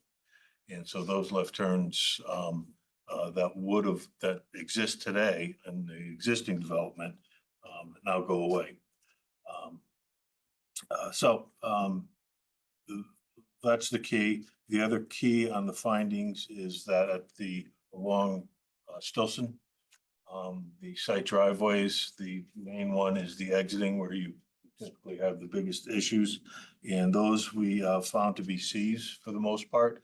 And I point out at the last hearing, because I had 3 hours to read through this a few times, I did notice that we had an E in the morning and we had Ds shown. Went back and found out there was an error in the methodology at those driveways, and those in fact are Cs. So I just want to point that out. So in general, nothing that we wouldn't be concerned about. The things we would be concerned about, the sightlines and really exacerbating something that's out there today. Sightlines are good and we're not exacerbating anything. We do have a couple of movements, as I pointed out, that will be difficult. And the big takeaway here, I think, from a positive standpoint, is the consolidation of the driveways and moving that one exit on Stilson as far away from the intersection as possible. So that concludes the summary of the traffic study. Parking is much easier methodology. We count how much parking is in those parking lots today. We take out the parking that is associated with the existing uses. We put the parking in for the new uses, and we see what our, if the parking lot, the shared parking lot is big enough. And we found out that it is. We're somewhere around, I think the highest was 77% on Saturday of that parking lot would be occupied. So it's the short form version of the parking study. Thank you. Solomon, appreciate that. Question? Yeah, because I'm sure we all have questions.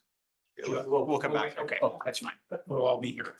A couple of housekeeping items, if I may. There's a second application here where we're seeking an amendment to section 6.5.1, capital A.1 of the Design Business District regulations that would permit a 25-foot setback from the property line when a public plaza or pedestrian amenity space is provided, in addition to more additional setbacks where a corner plaza is provided. I believe, I know, in fact, this has been in your wheelhouse for a while, and the volume of work that you are confronted with, it's understandable that you haven't had an opportunity as to, adjudicate that. But we wanted to move this application forward. So without being presumptuous, we thought we would basically adopt your at least proposed language that's floating around and make that a second application for us. It is critically important to us in order to achieve what we are trying to achieve here and what Mark's video showed would be the end product. So we hope you will, if that's my wife, tell her I'll be. No. Trying to set the volume off, believe it or not. So that's the amendment. The other bit of housekeeping is we did have cordial conversations with our neighbor, the recently approved condominium development. And they asked for a few things that we are more than happy to agree to. And they authorized and requested that I would make that our understanding with them part of the record. Those can be made conditions of approval if you see fit, or they'll be reflected in the record. But as you can see, there's 5 items there. Giving us this by accident. Oh, yes, I'm sorry. That's just, there's 5 items there. I can read them, but in the interest of time, I don't think I will. If the commission has any questions with regard to any one or more of them, be happy to answer them, but these are just undertakings that in conversation with them, we've agreed to and will make part of the implementation of our site plan. Lastly, before I introduce Mr. Kleban, and just for the record, I want to speak a little bit to the plan of conservation and development, which you all worked so hard on for so long, because I think this application and these requests are absolutely in keeping with many, many aspects of the POCD. And I'll briefly elaborate. Under plan goals, one of his, quote, high quality commercial areas will be visually attractive and support additional vibrant economic activity. Similarly, under plan goals, quote, multimodal streets are a priority such that residents will have a safe and convenient spaces where they can walk and bike as a means of transportation, recreation, and exercise, and infrastructure investments shall consider all users. In addition, revitalize commercial corridors.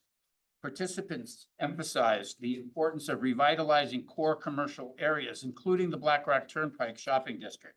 Fairfielders noted that this area is disjointed nature of development in this area and the need to make the area more attractive. Another comment, along Black Rock Turnpike, there was a desire to see better access management, which has been a primary thrust of ours.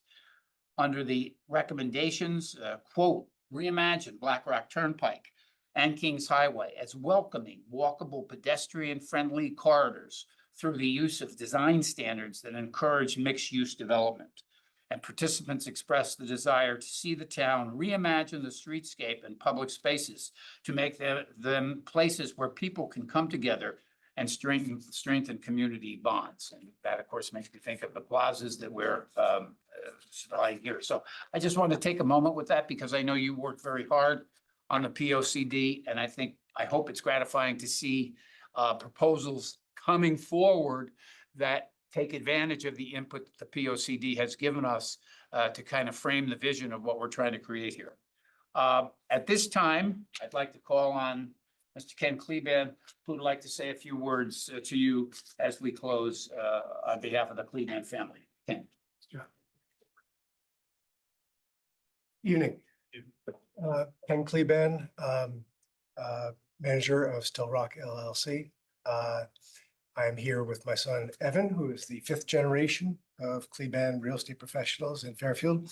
My dad, Albert Kleban, is following this via Zoom. He was here 2 weeks ago and is unfortunately wasn't able to be here tonight, but he is here in spirit and has been an integral part of our planning all throughout this. I am old enough to remember when Black Rock Turnpike, when Post Road, excuse me, was not walkable. It wasn't that long ago. 20 years ago, it was not a pedestrian-friendly stretch, all the way from the Fairfield Center building to Beach Road. It was not. It is today. And there are a lot of reasons for that. Biggest reason, in my opinion, is the patience and the resources that people like my father and others in town gave to that stretch of road. Everything from the brick walk itself, which some of you, if you look back at some of the pictures, you'll see that some of that was actually industrial, light industrial. There was a funeral parlor. There was a podium building, which was as ugly a building as existed in Fairfield at the time. Then there was the movie theater, the theater that was vacant and rat infested until we were able to get control of it after 20 odd years of trying. And then there was obviously the Fairfield Center building where we were able to bring Fairfield University's bookstore into town. Now it is pedestrian friendly, and I think everyone can agree to that. Black Rock Turnpike can also be. It's going to take time.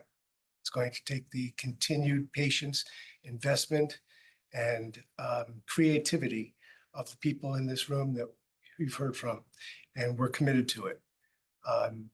When we first heard that Mike Dolan, the owner of the building now, and his sister were interested in potentially selling, and by the way, that was after 20 years of calling on him about that. But when we first heard that he was actually interested in selling, the first thing went through my mind was, what about Posters Hardware? What about Daly's Flower Shop? What about all the tenants in there?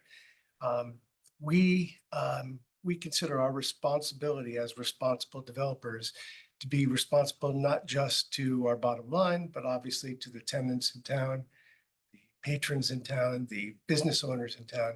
As a result, the first stop I made was to Bert at Posters Hardware. I know Commissioner Randolph had mentioned that he had been going to Posters Hardware for 60 years or 50 years. 30 years. I don't know. I'm sorry. What I'm getting to is that I have been going for 60 years. And when I first spoke to Bert, my comment to him was, where can we put you? Where can we move you? We'll take care of the movement of your stock. We'll take care of finding a space that is actually more convenient for you, has better visibility. There are spaces actually that have better visibility within our portfolio. And his comment to me was, Ken, I'm retiring. So regardless of what might be floating around there as to our approach to our tenants, our first one was to Bert. We are actually in the process of relocating 2 other tenants, Tom Uditsky, the attorney in the rear building, Women's Health in the rear building, a large property, a large footprint that's moving into one of our other buildings. And offers were made to every single tenant along the way. We like to consider ourselves as responsible developers. We took your advice when we had our pre-app hearing. I think you'll see some of the elements of your advice in our presentation tonight. But from the get-go, the first thing we said when we looked at this project was, what can we do to meet the town's written, stated, express objectives? And those objectives included vehicular connections, pedestrian-friendly connections and spaces, activated roofs, increased landscaping, reduction of impervious surfaces. And I think we've accomplished a lot of that with this design. There's always things we can improve, and we'll hopefully through the generations beyond us, continue to do that in Fairfield. But thank you for your time, and I want to thank our tremendous staff for taking the time to present it to you. Thank you, Tim. So look, it's not every day that you can get excited or be proud of being involved in an application. You always try to represent your clients, and most of what they do, you're pleased with, but not like this, because I think Ken, I had all this written down. See my summary? Forget it. I think he sized it up. He summarized. This is a landmark opportunity for the town. It provides an anchor for next generation development of this critical area of Black Rock Turnpike that will be focused on things that we have come in our evolution to understand are really, really important in terms of interconnectivity, pedestrian friendliness, bicycle, et cetera. And I think it'll stand as a blueprint for other developers seeking, be it on Black Rock Turnpike or Kings Highway or on the Post Road, to take a look at this particular development, how it has incorporated so much of what you have brought forth in the POCD, and is going to provide a great roadmap for the town, the commission, and applicants to aspire to. So I hope you guys are as excited about it as we are, and we appreciate your time and courtesy and attention. And everybody's here if you have any questions on any of the subjects we covered. Thank you. All right. Who has questions? Commissioner Monahan, go ahead. Melody Lane, the development that's kind of behind A&S and the medical building, the brick medical building, owned by Dr. Braun.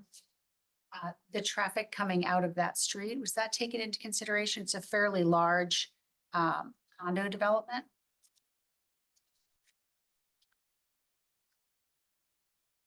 I mean, I think people are very concerned about the bottlenecks up there.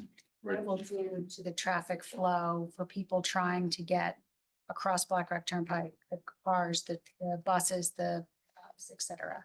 And so while I think the development, I really appreciate that it's more Kleban than the last design. I think the brick is a wonderful, looks much better, and it's softer and kind of fits more the character.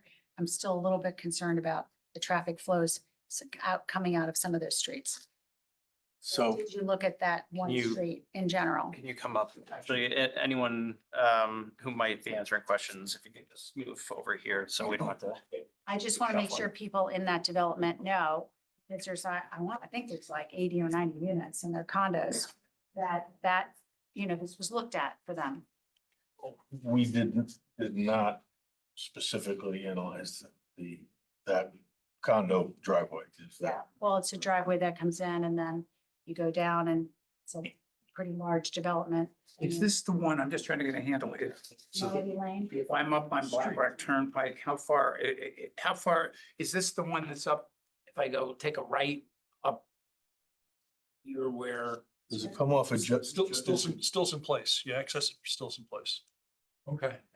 It's a big development. I'm just Yeah, wondering, you accounted for Stilson Place, did you not? I didn't see it. No. No, the other intersections we looked at were at Judge Street, which has a connection into those neighborhoods Yeah. behind the shopping center. And then we went down to Pansy and Mayfair Road. But in between, I don't know that there were public roads. I'm trying to look at public roads. I do see the large driveway going to the condo. But we did not count that one or analyze that. So it's a development of just 40 units in the complex. And it's, yeah. So let me just give you some indication, because that would be south of where we're exiting. So let me give you some indication of the amount of traffic that we would be adding to Stoughton in that area, because I think that would be useful.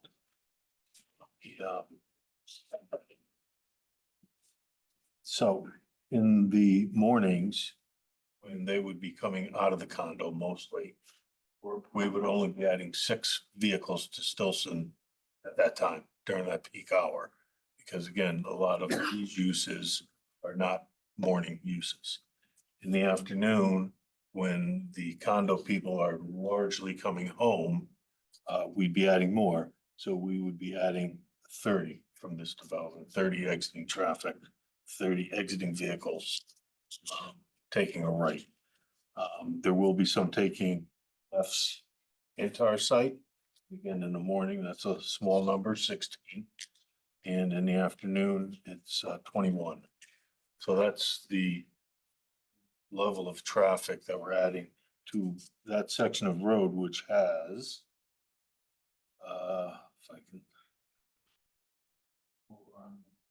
1,000 vehicles in the morning and well, approximately the same in the afternoon.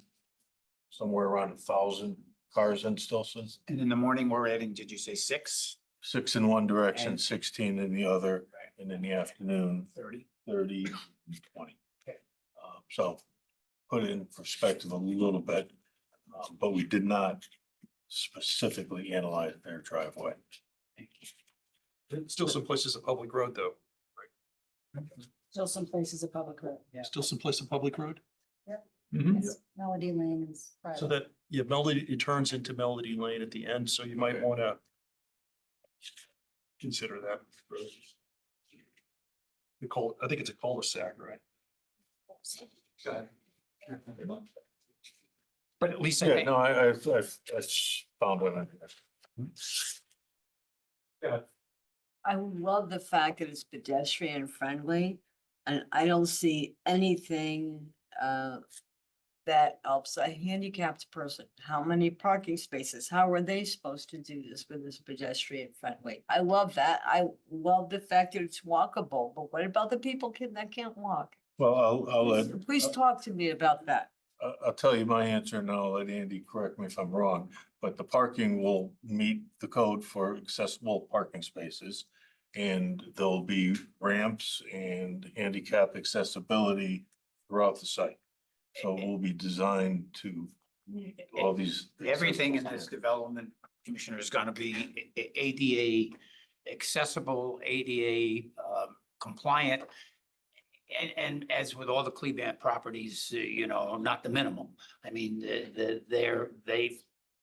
they understand that, if you want to have a successful commercial center, you have to be sensitive to and make sure you are accommodating the needs of all of the potential people that are shop there. So we're gonna do that.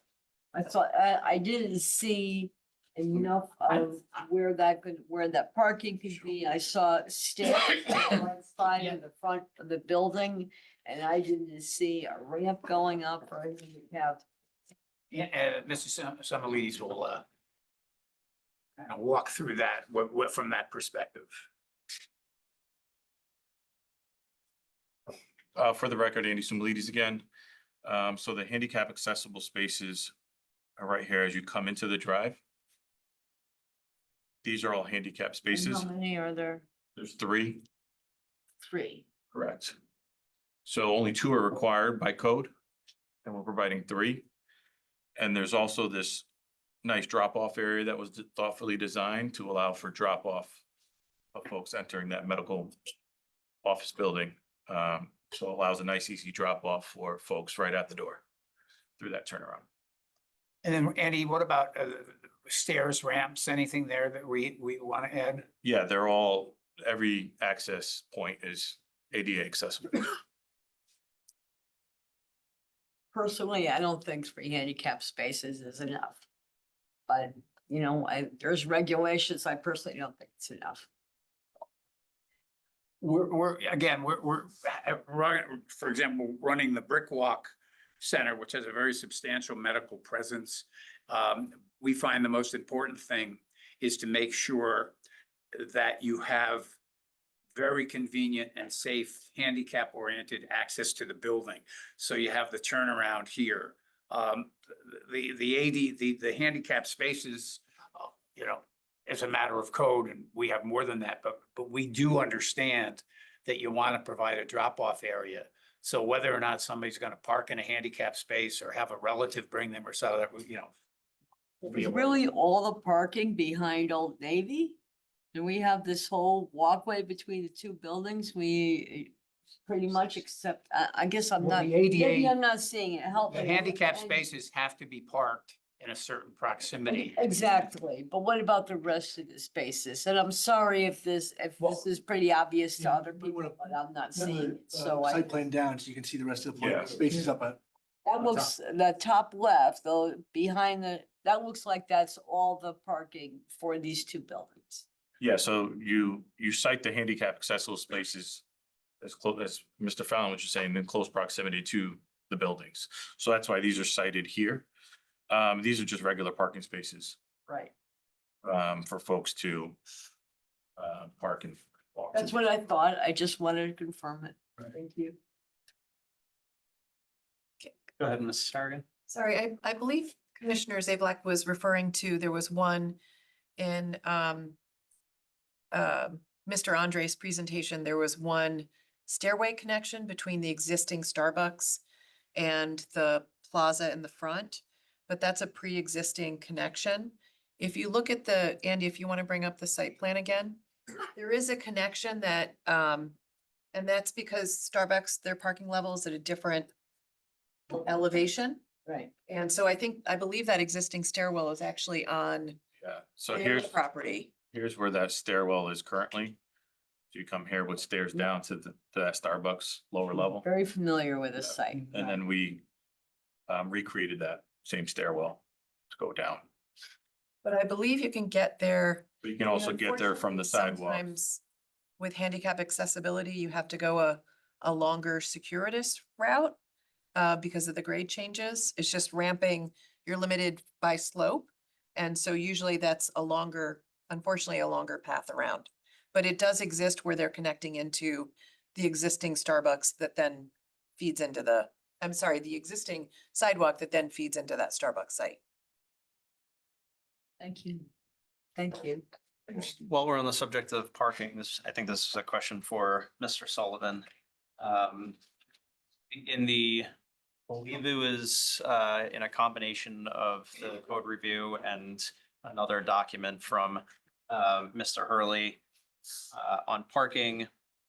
Mr. Hurley indicated that he projected less parking demand than you, and I'm wondering if you can explain where that came from.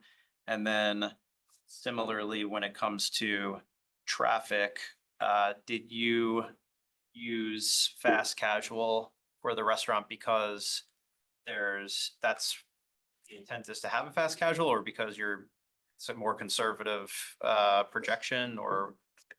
Okay, so first with the parking, I saw the comment where he said he was lower than us, more conservative. I didn't look into it. If he said he was higher than us, then I would have been more curious about I why. didn't know if the two things were related, the restaurant use. So restaurant use is interesting, because we have the traffic statistics for the restaurant and parking statistics. And when we look at the statistics, one of the things we look at is the sample size. Sometimes the data gets parsed so finely that we don't get a sample size we're comfortable with. So what happened was they used the larger sample size on I think the Saturday table was different than the weekday table for the land use we used. We used it because one was fast food, without drive-through, and one was casual restaurant, which are very similar in terms of their characteristics. Casual probably has a longer stay. You would think it's got a little bit longer, higher parking demand because of that. Anyway, make a long story short, that was the reason we used, we mixed and matched them. However, when we got the comment, we went back and we looked at them every which way to see if, even with the low sample sizes, if our findings would change. Under all scenarios, we still had enough parking. We'd be happy to document that in a letter if that's something, but that was the reason we did it. Thank you, Commissioner Monahan. So where is the restaurant in the building? I mean, we all know, obviously, we're in a college town. There's 2 colleges, a lot of Uber Eats and, you know, pickup, delivery. So is the restaurant in the rear, like toward the street? And it's so like, you expect a lot of, especially on the weekends, you know, those were just kind of. You want to put the site plan up again, Mark? Sure. Andy, why don't you put the site plan up, and then Mark or Andy or somebody could just answer about the specific location of the restaurant. Can I get to traffic before we? Oh, sure, I guess. Unless, what do you suggest? If they need to pull it up, you might as well ask a question while they're All doing right, that. so for traffic, I did read your traffic study. You're the one. Call me crazy. So what's the change in the level of service, between, you know, the current level of service? And I know the access points have changed quite a bit, but I couldn't really decipher the change in LOS. And I'll say coming out of that basically the main point. The main point of, But we're just adding, what's the, on Stilson, what's the change in the LOS? there's one that went from B to C. That was the PM peak. Which one's that? On the exit onto Stilson. Okay. B to C and C is still acceptable. Still is, and D is really acceptable. As a matter of fact, in a commercial area like this, if you have a level of service E in a peak hour, that's probably acceptable as well. It's so that, because that's really the main one, the one across from the, if you will, the ANS entry, that's death defying right now. It's really it's a really difficult exit, but by consolidating that into one way. And it's moved further south as well, so. What's your professional opinion on that? By consolidating that to one way in and one way out, what's the impact going to be on Stilson? Well, it'll be less confusing. Is even those driveways, even though there's 2 driveways, they're big and are also ins and outs. So you have a significant more number of potential conflict points. So really, the idea of access management is really to minimize the conflict points, not only with the cars, but with pedestrians. So the more sidewalk crossings of driveways. To that question, is there benefit to Mr. Sullivan to moving those driveways farther away from the intersection? Sure. And, you know, we've talked about that where the exit is moved as far away. And what that does is the main thing is that queue does back up. And it's not like it gets to here and stays there. It grows to there. So the further you move it, the less amount of opportunities of blockage exist. Correct. So I frequent this location. I live pretty close there. So the queuing coming left out of the site, there'll be more queuing entering, I'll say north and east, going up Stilson, which will reduce conflict points. I mean, that's how I'm. So there's less conflict points with the northbound traffic. Yeah. Going to Black Rock Signal. Yeah. Because it looks like it'll be eliminate the conflict points coming out of there. In general, we're gonna end up with 2 conflict points at our exit driveway. At the 2 entrance driveways, we have 4 conflict points at each driveway. And then, The left-hand turn will be going into the ANS parking lot, going toward downtown will be a difficult turn. left hand, So, going downtown's a right hand turn. coming down from Black Rock Turnpike. Take a left into ANS. To take a left in JNS. It'll still be a They're difficult- likely not gonna see a significant difference because the queues they're fighting today are still gonna be there. Yeah, so that goes into the bank. That's actually not the so I go to ANS from that direction all the time. And so sorry to get nerdy on this, but you turn to go there without taking your life in your hands, you turn left onto Black Rock and then you turn right into ANS. Because if you try to turn left there, it's impossible. So, If anything, and this is totally hypothetical, but the left turns that are sitting in that queue to go into this site, theoretically, that gives them a little bit of a gap. You know, but then you're relying on the nicety of the More park. of an exit than an entrance. yeah, and so, so incremental traffic on Stilson it looks like a lot of the traffic will actually be routed more to Black Rock. The way that the traffic, is that one of the assumptions? Yeah, so we took each movement individually and, you know, depending on the land use, you know, there's different ways people will react from the shopping center. If you know this site and you go there, if you work in the office building, for example, you'll know that if you're going east on Black Rock, you might as well go up to that right turn only on the other side of Starbucks, take a right turn and go up Black Rock. If you don't know it, if you're going to the restaurant, it's your first time to the restaurant, you're gonna take the left out of the parking lot there and fight the Stilson traffic to take the left and then take the right. So we tried to take those things into account as best we could. You know, I don't claim to have a crystal ball, we do our best, but yes, we did send a portion of, if there wasn't the interconnection, we would have sent more traffic to Stilson, no doubt. And then parking study, I think this is our first parking study we've seen, right? Yeah, so can you elaborate on that a little bit? Because we're very appreciative of parking studies. I looked at it, it made sense to me, but can you elaborate on your approach to that? Because I think there were some questions about where people parked.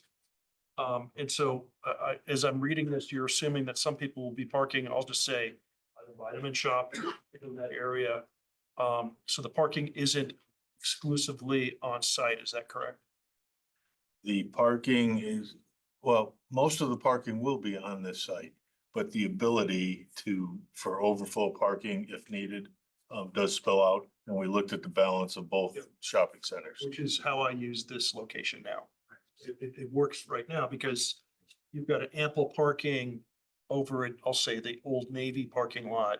It's just much easier to park there. So. And if you're When I go to the going, hardware store, that's where I park. What, your number was 70% or what was the? 77%, that's the whole shopping center though. Yeah, so what methodology did you use for the peakedness of that? Because anybody's been to Trader Joe's, and it's not just this Trader Joe's, it's every Trader Joe's. It's very peak. People So, go there specific times, and so is there much peakedness in the parking here? yes, so we counted from 8 AM till midnight. And we counted each hour. And we did it on a Friday and on a Saturday. And to give you an idea, at midnight, there's actually 8 people that are parked there. I don't know what they're doing, but there's 8 people there at I midnight. want to know. Another meeting. The Are they peak, sleeping? peak today was around 4 o'clock on a Friday when it was 169. On Saturday, These are counts. these are counts, actual cars in the parking lot. On Saturday, at 1 o'clock, no, at noon, there were 212. So, but and the Which will be, since this is a big office use, it will. we won't have the impact on Saturday. So they really work well together because the retail uses peak when the office. is- Okay. Yeah, I'm sure as we do more parking studies, we'll learn more. So the incremental traffic on Stilson sounds like it's gonna be reduced. Is that accurate? No, No? because we're generating more traffic than what's there today. So we are taking some of the new traffic and moving it to the Black Rock exits, Right. but we're generating well, Increased traffic. about a quarter of what we're estimating is going to be generated already exists. So 3/4 of it is new. So And then lastly, on traffic, I don't know if this is traffic or engineering, but sightlines, that's because it is, there's multi-conflict points there. This is a really bad, you know, we have no stormwater drainage, but equally when they designed this, there's no stormwater drainage, but when they designed this also for traffic, there was no consideration of these conflict points and you're resolving that. But for the sightlines, are they? Put the sight line up. Yeah, you can just describe it. Is this, how does this compare with what's there now? Is it a Andy can get that. improvement in the safety over what's there now? yes, as far the further away you go from Black Rock Turnpike, the real critical one is to the left. Yeah. That's the one when you get too close, and you lose the sight line. There. Yes, that's the exit, and you can see our sight line is going to the middle of the intersection. If, as you get closer, then you're starting to get the cars from 3 different directions. However, the cars are going slower because they're making turns. So, but this gets the full required sight line for the speed. And looking to the right, you have ample sight lines. And there was one question, I think your town engineer had asked about how the queuing may affect the sight lines.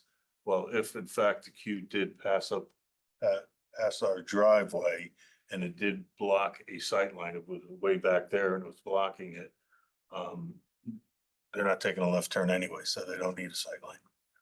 So. While this image is up, can you just also speak to Commissioner Monahan's question from earlier that we deferred about the restaurant location and access points? I guess if there's an Uber Eats or some, drivers that are picking up food, where would that be?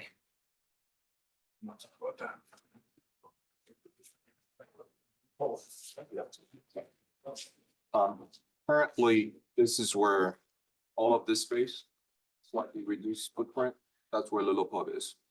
So what we're providing will be the outdoor dining within that sheltered plaza.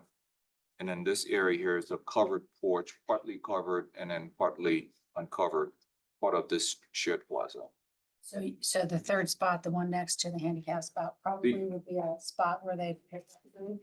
Yeah, so we have, this will be like a pickup area. We have a loading space in here. That's a 12 by 30 space. So we'll be able to pull in, unload their stuff, pick up stuff.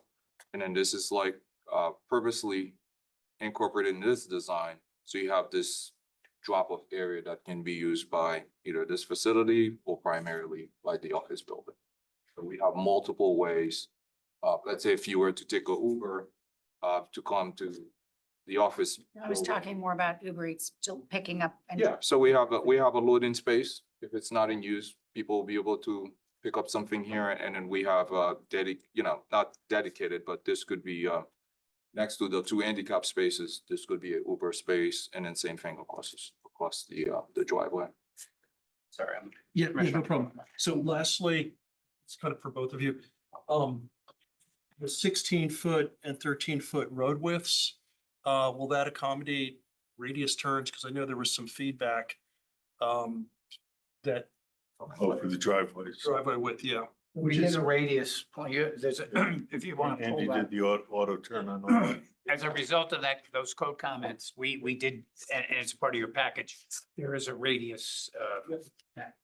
You know, and it's great because it doesn't break the sidewalk up there. It's since you're there and we're talking about sidewalks and walls. So in one of our aspirational text amendments, we wanted a continuous wall along the sidewalk perimeter. And I think you've got that, right, for basically pedestrian enclosure. So even though we don't have to comply to the pending regulation, we made every attempt to incorporate a lot of those ideas that you guys debating right now, whether it's the maximum frontage, setbacks, how you articulate the corner, pedestrian movement, interconnections. We did our best to do all of that. the term I don't like to use, but I'll use it anyway for those of you who are into architectural jargon, you know, how the building meets the ground. Some of us may call it the base, you know, how the building meet the sky, you know, what you might call the top. So we did our best effort to do all of that. We don't have a sea wall of one materials, you know, we created a lot of contrast, a lot of pull and push. So we think if, to a certain extent, this building will comply to almost 99% of your pending architectural standard that you're looking at. Because this walkway, a lot of kids go from woods, like if you're there, From here, a lot of kids walk along this. It's really not very accommodating for walking. But a lot of kids cross from woods across here and then they go straight. so these are crosswalk. So we pull in the sidewalk towards our plaza, and then we're creating all these shared connection, and we're bringing you to this sheltered plaza. A lot of kids just walk straight past. They will be able to walk straight down here. Yeah. And then we changing the texture in this driver, so it's not your normal double 24-foot wide driver. We compress the traffic there. So, and then we change the texture. So as people entering the development, we change the pavement. So it's like a calming measure. And then we bring people around. So you have your shared plaza here, and then we bring most of the pedestrian traffic Is there a sidewalk wall all the way. where that turnaround is? This way here? Yeah. This will be more like a low wall that we can be used for signage. Which is what we expect. Yes. Oh, cool. And so, is there a walkway to the vitamin shop back there? So, In the back, left? sure. So from this area. Yep. You'll be able to come down here. We have a bike parking in this. And then there's an existing sidewalk here. So this is all interconnected. And then from here, you can go around from the vitamin shop towards sidewalk, stoplight. Yeah, and then let's see, I think that's pretty much everything. And you're saving the sycamore trees? Correct, both of them. Are they car exits there? Here? Yeah. Yes. Okay, so I thought Entering- that's what I entering in. read. So that's an alternate means of exiting.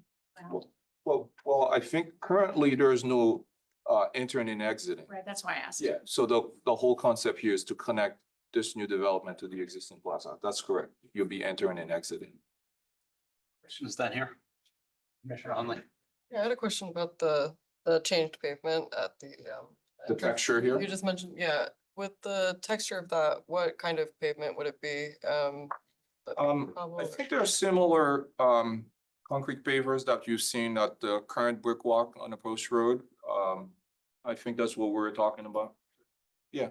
Okay, so it would be something that you could go over easily with like a stroller or wheelchair? Oh, yeah. Okay. Oh, yeah, this, we can't make this work if it's not ADA accessible. The question before that was raised about parking, we're required to have the handicap spaces closer to the building. So that's why you have some on this side of the driveway and you have the other one on the other side. And the grade we sloping gently, you know, handicap slope is like 112, gently, but to get people to the front door of this building and to the front door of the other building. Okay. In this site plan, so for this space, you could bring people to this drop-off area, but we created a connection from this handicap space to get you to this one. So it's all about how people navigate, circulate throughout the site. We have multiple entry points, and they're all accessible. I guess I was actually thinking of people who were walking like past, like pedestrians who might be From in a here? wheelchair or something, like if they're crossing that space, or I don't know, Where do you have in mind? like if they're crossing the entrance, like if. The arrowhead. driveway. Sidewalk there, yeah. So So that'll be, She's concerned about the pavers there. Those pavers have to be rigid and. Yeah. Yeah, but your pedestrian will be coming from this sidewalk. They'll be crossing over this way. They're not gonna go into the driveway. Are there two car entrances in or one? It seems to me Here? that two would be much more beneficial traffic wise to get people in faster and off the road faster. There are actually 3 ways to get in. Because you can get in off Black Rock Turnpike as well. Assuming that people coming to work, people going to the fast food restaurant, people going to the wellness centers, they're all gonna be coming in off that road. The, So would it the, make sense to have two? no, the benefit of having two comes with the negatives of having another crossing for the pedestrians and stuff You like can't that. Just widen it and have two entrances in. Like a Uh, d- wire. The volumes would not make sense to do that, the traffic volumes. I'm still worried about a back up there. That's why I asked. Have you thought about wayfinding signage? One issue I could see is particularly people who this is kind of tucked away in the back, right? The place where it's going to be connected to the other parking lot.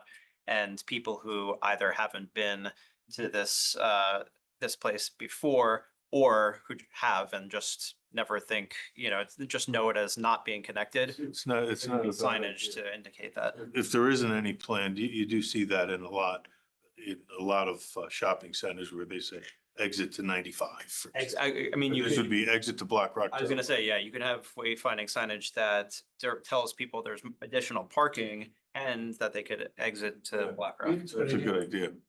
Mr. Chair, Yes. I just want to acknowledge that you're at the 20-minute mark. Yes, thank before you. 10 Thank you. o'clock. Commissioner, comment? I've got a question about parking and employees. I'm looking at these two buildings and really they look nice. They do look really nice. I see a restaurant, I see a cafe that you're showing.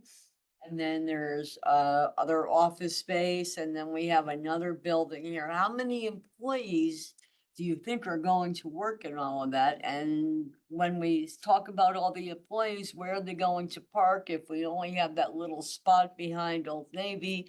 And what happens to the patrons and the patients? How do you address that parking? Because it looks to me like it's an issue. Or Well, it could be an issue. It's easy in this case because you could tell the employees where to park. And I think what you would find is the dead zones in the parking, the shared parking lot, and have your employees park there. That's not close, though. Well, That's that's employee part of your parking. job. That's employee. How many My employees do you have think to will work walk in a that half a building? mile. I'm sorry, Yeah, I so. didn't mean to interrupt you. How many employees do you think will work in that building? In those buildings? I don't, I mean, Yes. it's not, we don't have. I'm just trying to get a handle on the parking spaces that are there that you don't have to walk half a mile to get to. I would think the best thing that I could offer to reassure you would be the parking study that was submitted. Because what I think it demonstrates is there is extremely substantial parking on the site. And when you combine the sites and correct the interconnectivity. And one of the reasons, not to speak for the commission, I don't think, but I think the commission has been sensitive and mindful to over parking situations as well.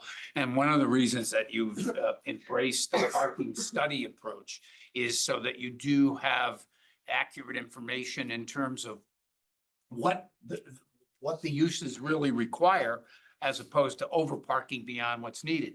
And when you look at that parking study, Commissioner, I think it demonstrates that, at its peak, we're at 77%, right?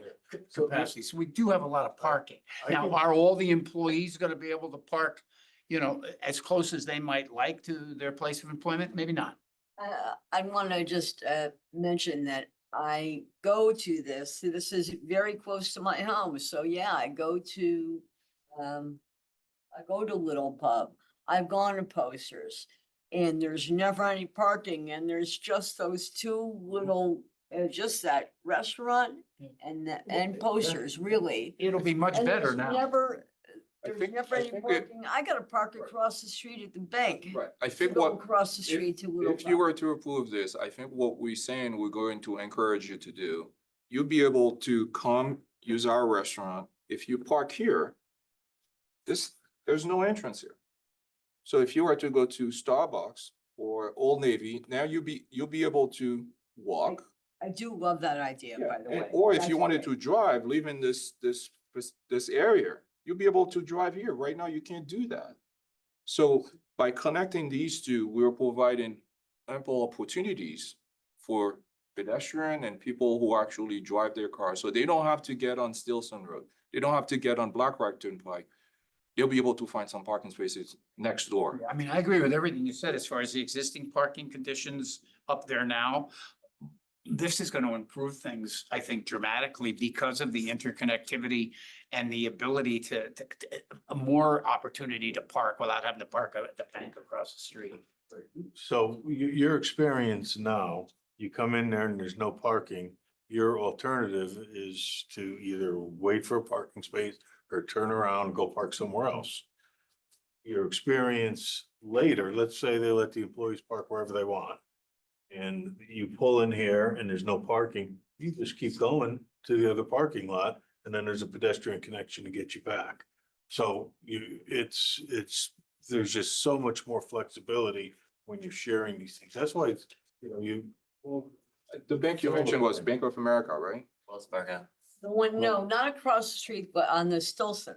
Yeah, Wells That Fargo. will be Wells Fargo. Wells Fargo. Yeah, in this case, we don't want you to exit our development and go across the street. We want you to drive down and find a parking space within our, That's closer. plaza next door. Yeah, but Wells Fargo's a lot closer. I'd rather go across the street than go down, how many spots. And I'm concerned Get your that 10,000 steps. many of those spots would be taken by the people that work in those two buildings, and there's not gonna. Remember again, too, most of the employees in this building are going to be Monday through Friday, 9 to 5 or 8 to 5 employees because of the medical emphasis. So there's a good synergy, is that the right word? There's a good compatibility because the restaurant time and some of the other retail, whatever's in there, they're gonna be busier when, remember, this whole complex, or at least a substantial portion of it, the wellness aspect, is gonna be closed in the evening, gonna be closed on weekends. And so I don't think parking is gonna be a problem at all, because when the restaurant use or any non-medical uses, office uses are working and most active will be when the medical offices are closed. I would like to, it's 9:45, I would like to get to public comment. Are there any other questions for the applicant and for the commission? Commissioner Braun.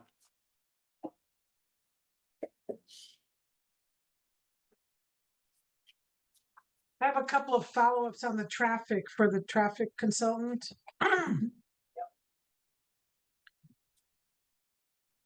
Just reading what Mr. Hurley, the town engineer, had said. I'm trying not to duplicate what other people asked.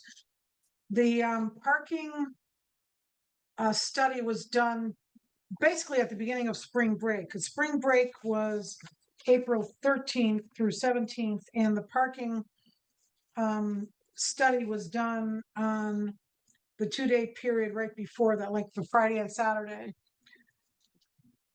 Do you feel that that represents existing conditions? We thought about it when we had scheduled the counts. And we felt that that time of year, there might be an increase in commercial activities because kids weren't in school. So we thought for a parking, we were okay doing that. The traffic counts, we waited until May to do. But the parking, you actually thought it might be a better time in terms of a more conservative time to check the parking? Yeah, because The kids kids are home from school and you're doing things, I don't think it would be dramatically different, but we were not concerned that we were doing it without some school influence. If the kids are in school, they're not parents. So the Mr. Hurley's letter was written on August 5th. The traffic report was done on a few weeks earlier on July 14th. I just want to address some of his other questions I don't think you covered. He suggested that the existing conditions should have listed a breakdown of what land use codes are currently there versus what is being proposed. And I guess the numbers are comparable to what he came up with for different metrics. He did mention the same thing Chairman Corsillo mentioned about fast food versus fast casual. Did you say this is fast casual, not fast food in terms of which category to use? It better fits fast casual definition. Fast casual, okay, and that's what I thought I saw in the report also. And then the site distance, they said you only use basically a 1 day when we usually require up to a week for speeds and volumes. And, yeah, We use a day all the time. That's standard protocol to do a day. But I think he goes on to say that they did an independent check, and verified it. Yes. Well, He does I go don't on know to if say it's, that. I don't know, yeah, I don't know if it's verified if you don't do the actual count for the whole week, but Well, Mr. Hurley, though, if you read the letter, Commissioner does go on to say that they did their own analysis and they verified it. So I think it says that, they appear reasonable and speeds have been cross-checked with traffic management software. That's not really the same as doing data collection on the ground, but I understand what you're saying. And then, did you deal with the issue of parked cars in your site distance analysis? Because frequently, there are cars stacked at certain times of day and traffic backs up. Could you just address that aspect? I'm sure you've seen his letter. Yeah, it did, and we did address that, maybe I mischaracterized it. But he's talking about the queues and whether they block the visibility in the sight lines. So that would be looking to the right, coming out of our driveway, that if there's queues at the very end of our sight line, potentially if a car is queued hundreds of feet past our driveway, there would be blockage. In that particular case, you're not taking a left turn anyway, so the sight distance is immaterial. So the site distance that you came up with that was required, could you tell us, I'm trying to find it in here. It was like in the 300s or 400s. Looking right to the south, it's 430 that's required. How much did you actually get? I couldn't find that in here. Yeah, I'll get you the specifics. Does it 30 say anywhere in the report what you actually got or just what is required?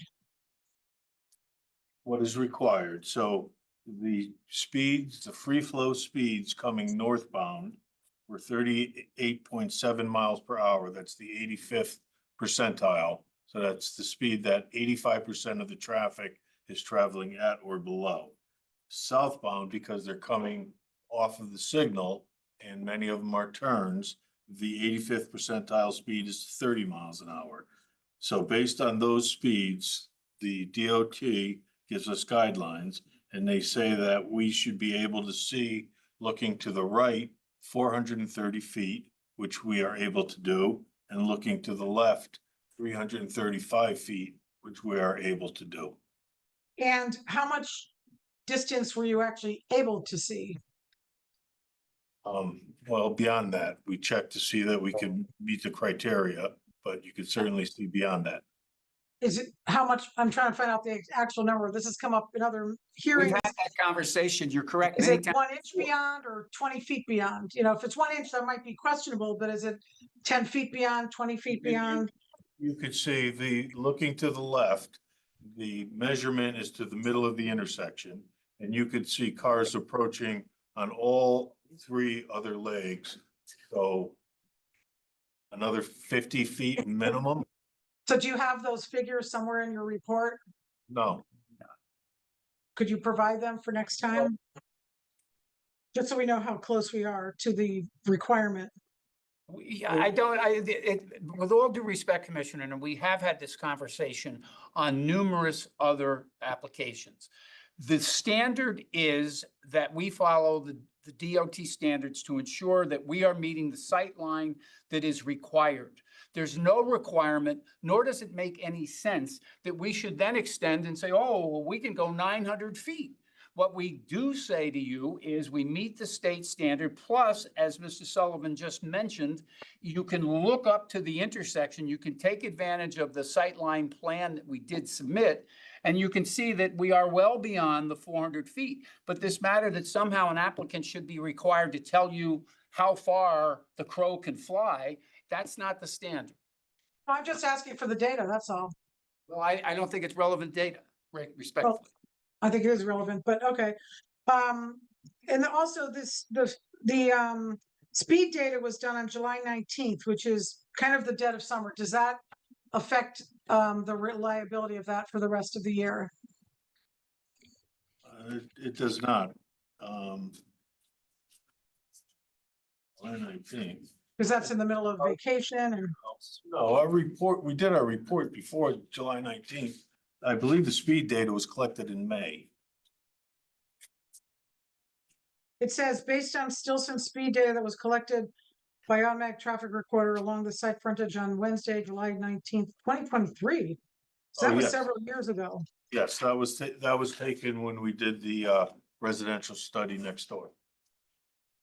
Oh, so there's no current study? That was like 3 years ago. Speeds will not have changed. If anything, if there was more congestion, speeds would go down. But we use I'm sure the speed data is comparable now, and it's probably been the same for years and years. It's, well, it seems a little outdated. Stop condition out of a signal, making a turn. And then getting to the level of service. There's a couple of them that admittedly go down on some of these. Can you just identify which intersections? It says there's several of them that decrease the level of service. One is northbound through right on Black Rock Turnpike at Stilson Road. It goes Saturday midday from a D to an E from what is the pre-existing condition to what is proposed. Is that which you have one entrance coming closer to Black Rock Turnpike and one egress coming farther down Stilson Road, right? No, No, the other way around? no, neither. The entrance is where one of the entrances is today, the more southerly one. And the exit is on the far southern end of the site where there's a driveway today, which is as far away from the intersection as we could. In terms of the level of service, you are correct. Individual movements at the Black Rock Stilson Road intersection do have a drop in level of service of 1 letter. And that drop is when we have a 1-letter drop, many times it's because it's on the cusp of a step function.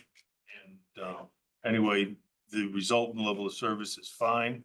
And what we're looking at is the overall level of service to see if we're impacting that, and we did not.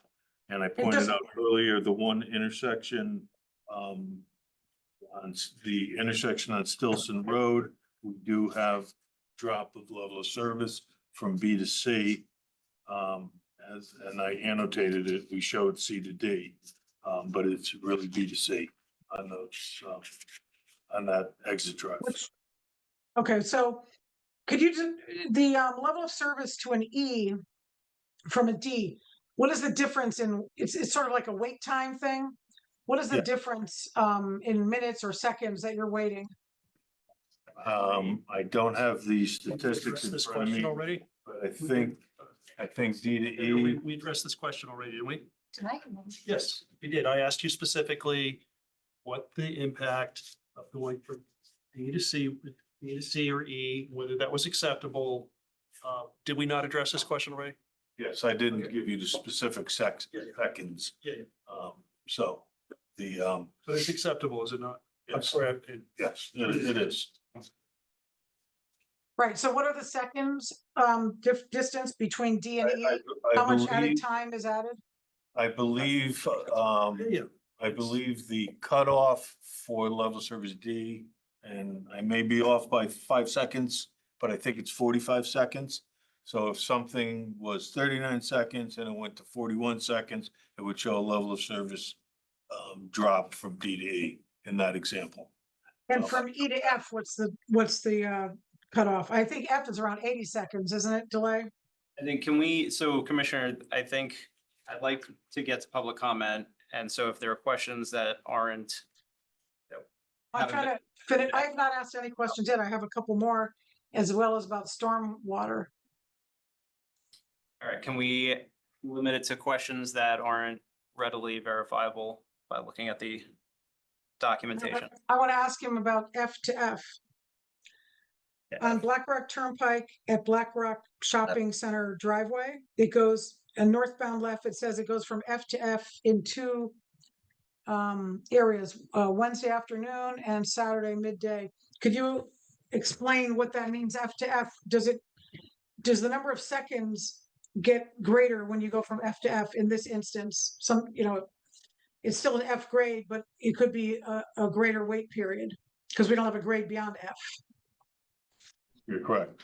So do you have data that shows how many more It would seconds? be, it would be in your report. I didn't bring all the appendix with me It's tonight. in the report, correct? Yes. Well, could you point where it is in the report? I don't see it spelled out here. It's in the appendix. There's probably 100 sheets of appendix, which are synchro.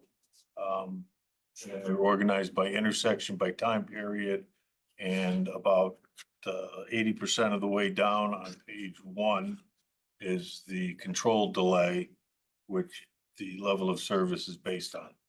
And what you're asking, you would need to compare the control delay, which in those two scenarios.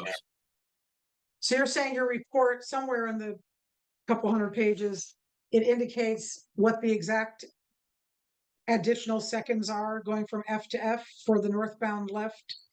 Yes. That's Black Rock great. Turnpike and Black Rock Center driveway? An 80. It's greater than 80, but it will increase fit. And the other thing, when you have level of service F, the models are very finicky and they're not very reliable, so. Commissioner Monahan advises that the information you're looking for, Commissioner Braun, is on page 24 of the appendix. Thank you. It was greater than 80. So it could be worse than 80. 80 is like the cutoff, but it could be worse than 80. Okay. I have another question based on something engineering said in their code review. Their code review was done on June 30th. And your drainage report was done on June 10th, but it was updated on July 15th. So I don't know if this was addressed or not. Question 8 of engineering on their code review said, outfall goes off the property into a wetland. Incorporate a hydrodynamic separator in the drainage design. Outline its maintenance. Now, did conservation see this or wetlands see this at all? If there's water going out into the wetland next door, I guess? No, as the code minutes reflect, the inland wetland, the Conservation Department indicated they had no jurisdiction with regard to the matter. But Mr. Simulidis can answer your question. Yeah, I would like to understand, maybe they didn't know that there was outflow into the wetland? They were in attendance and had reviewed the plans as part of the code review process. So I assume they were aware with. Well, it seems to me if you're putting water into a wetland, that requires a permit. So we're not directly discharging into the wetland. The ultimate outflow is to a wetland, which is not when, we're outside the jurisdiction of inland wetlands with our property and our work. The current outflow from the property discharges through 3 catch basins in the rear part of the property into offsite drainage, which then ultimately discharges into a wetland. What's the horizontal distance that it goes into the wetland? And the conservation's aware of this? We're probably 200 feet from the wetland. Okay. And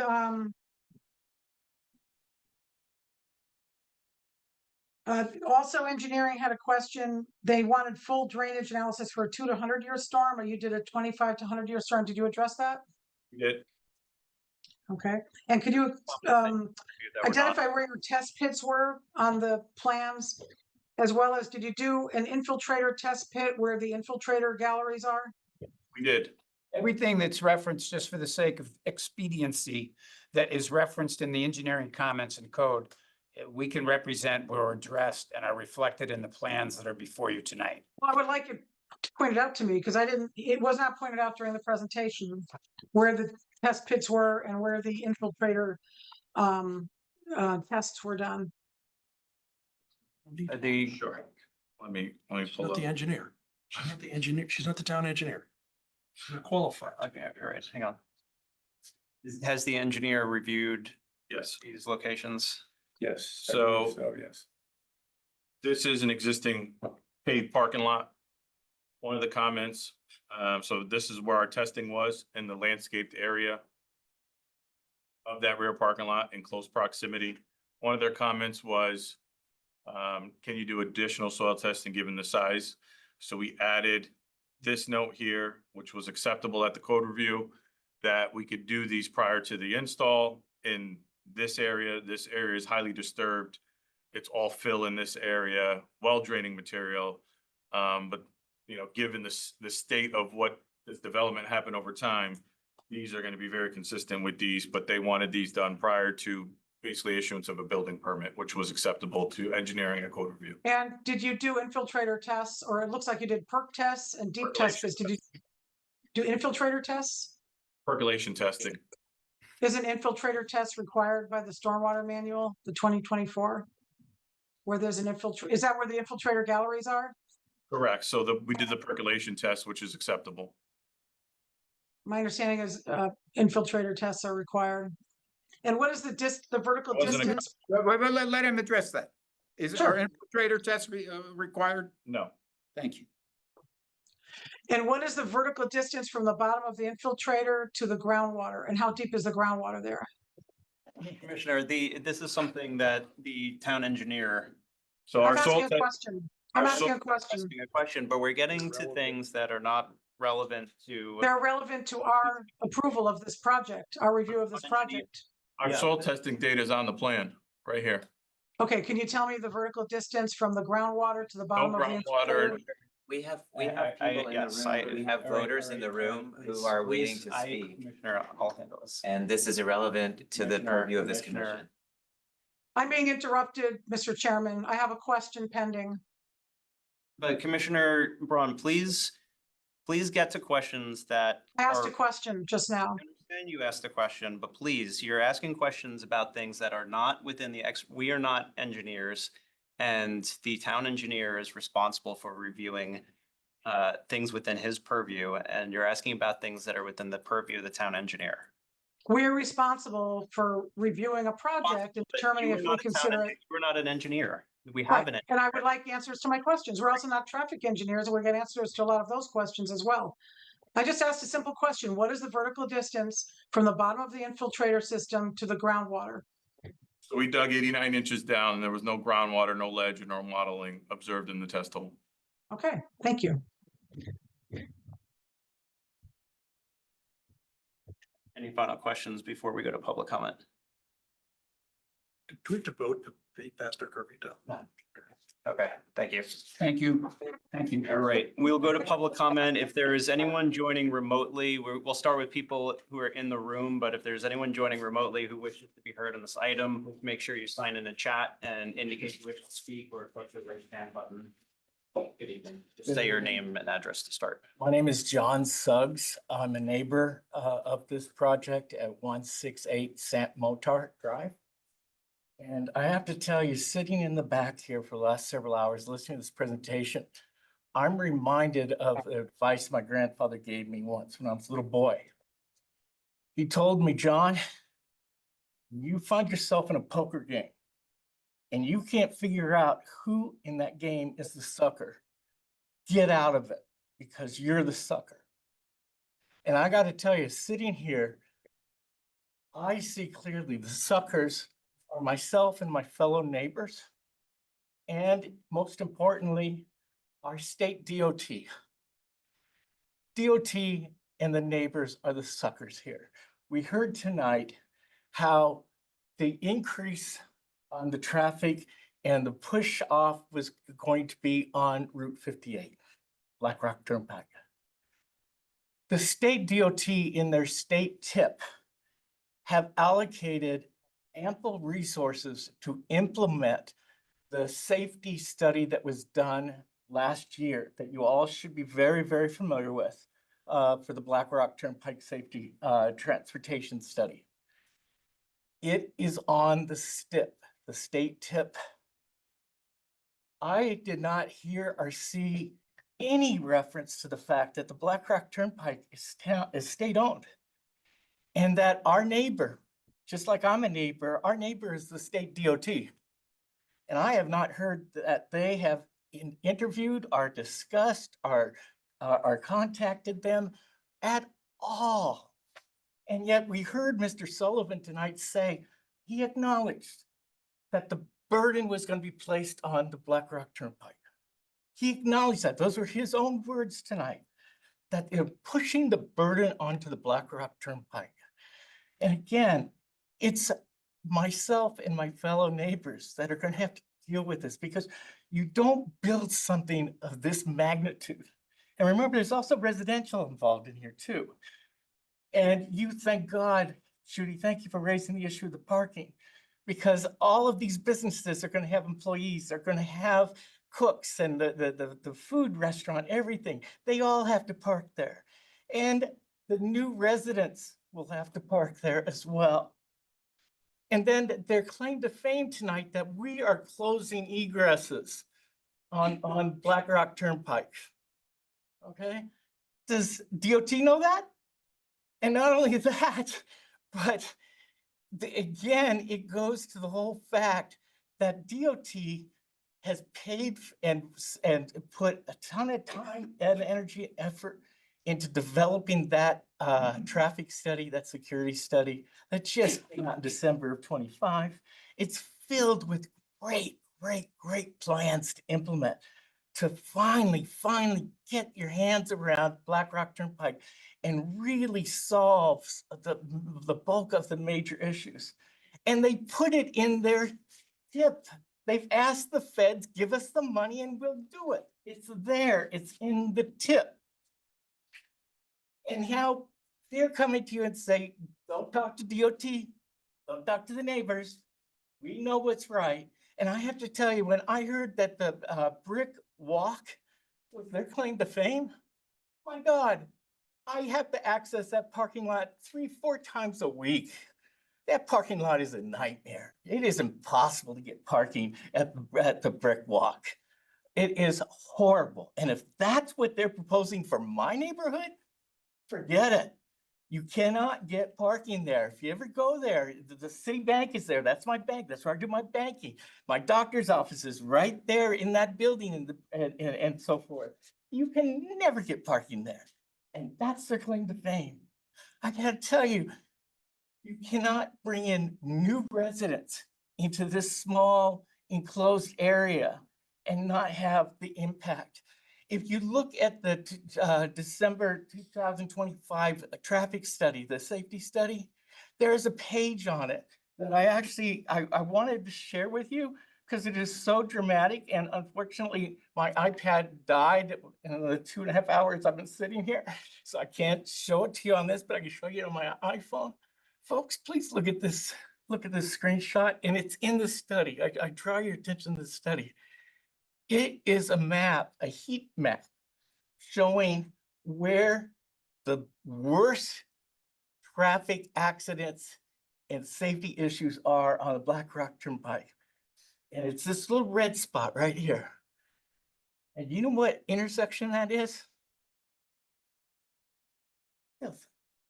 It's this intersection. It's in the study that we all have just last year, saying that this is the intersection right now that has the worst accident rates, the worst difficulties, and it is in there. They call it a heat map, and it's bright, shiny red. It's this intersection where they want to do this.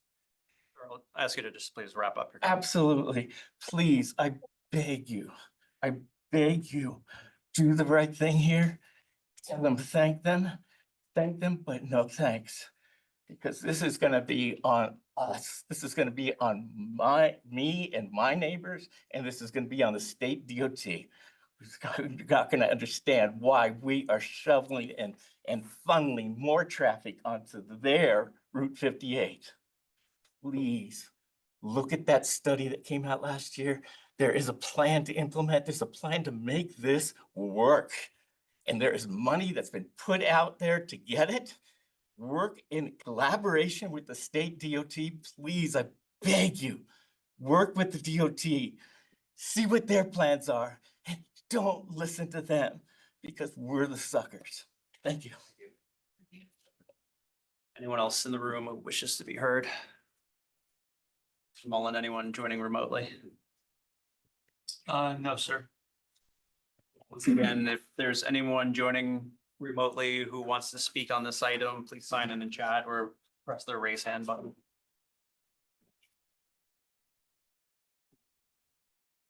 Okay, seeing no one, I will close public comment and go back to the applicant for rebuttal. Very brief. I agree with one thing that Mr. Suggs says, and that is I commend the DOT study to you. Because what you'll see, and you probably already reviewed it, is two of the important linchpins there are concepts of interconnectivity and reducing curb cuts along Black Rock Turnpike. And we are doing everything consistent with that, and we're ahead of the curve on that. Whether or not the DOT study is ever implemented because of federal or state funding issues. So that's all I have to say. And the other thing is, there is no residential here, as you know. There's no residential component to this. So look, this proposal is consistent with and harmonizes with the goals and aspirations of the POCD. It represents a very significant reinvestment by the Kleban family, consistent with their long-established commitment to exceptional development in Fairfield. We will have a very extremely positive effect on Black Rock Turnpike Commercial District by emphasizing a development that prioritizes walkability in public spaces and the vibrant enhancement of this important gateway location that we shared with you tonight in one of our most active commercial corridors will have a very significant benefit to the vibrancy of this important commercial district and the town as a whole. As I said at the beginning, it's a forward-thinking milestone, which will stand, I think, as a tremendous example of what can be done when we harness careful and sensitive development in the regeneration of our commercial corridors. Thank you so much for your time and your attention, and I wish you a good evening. Thank you, Attorney Fallon. Thank you, team. With that, I will close the public hearing on this item, and that being the last item, we'll adjourn for. Thank you.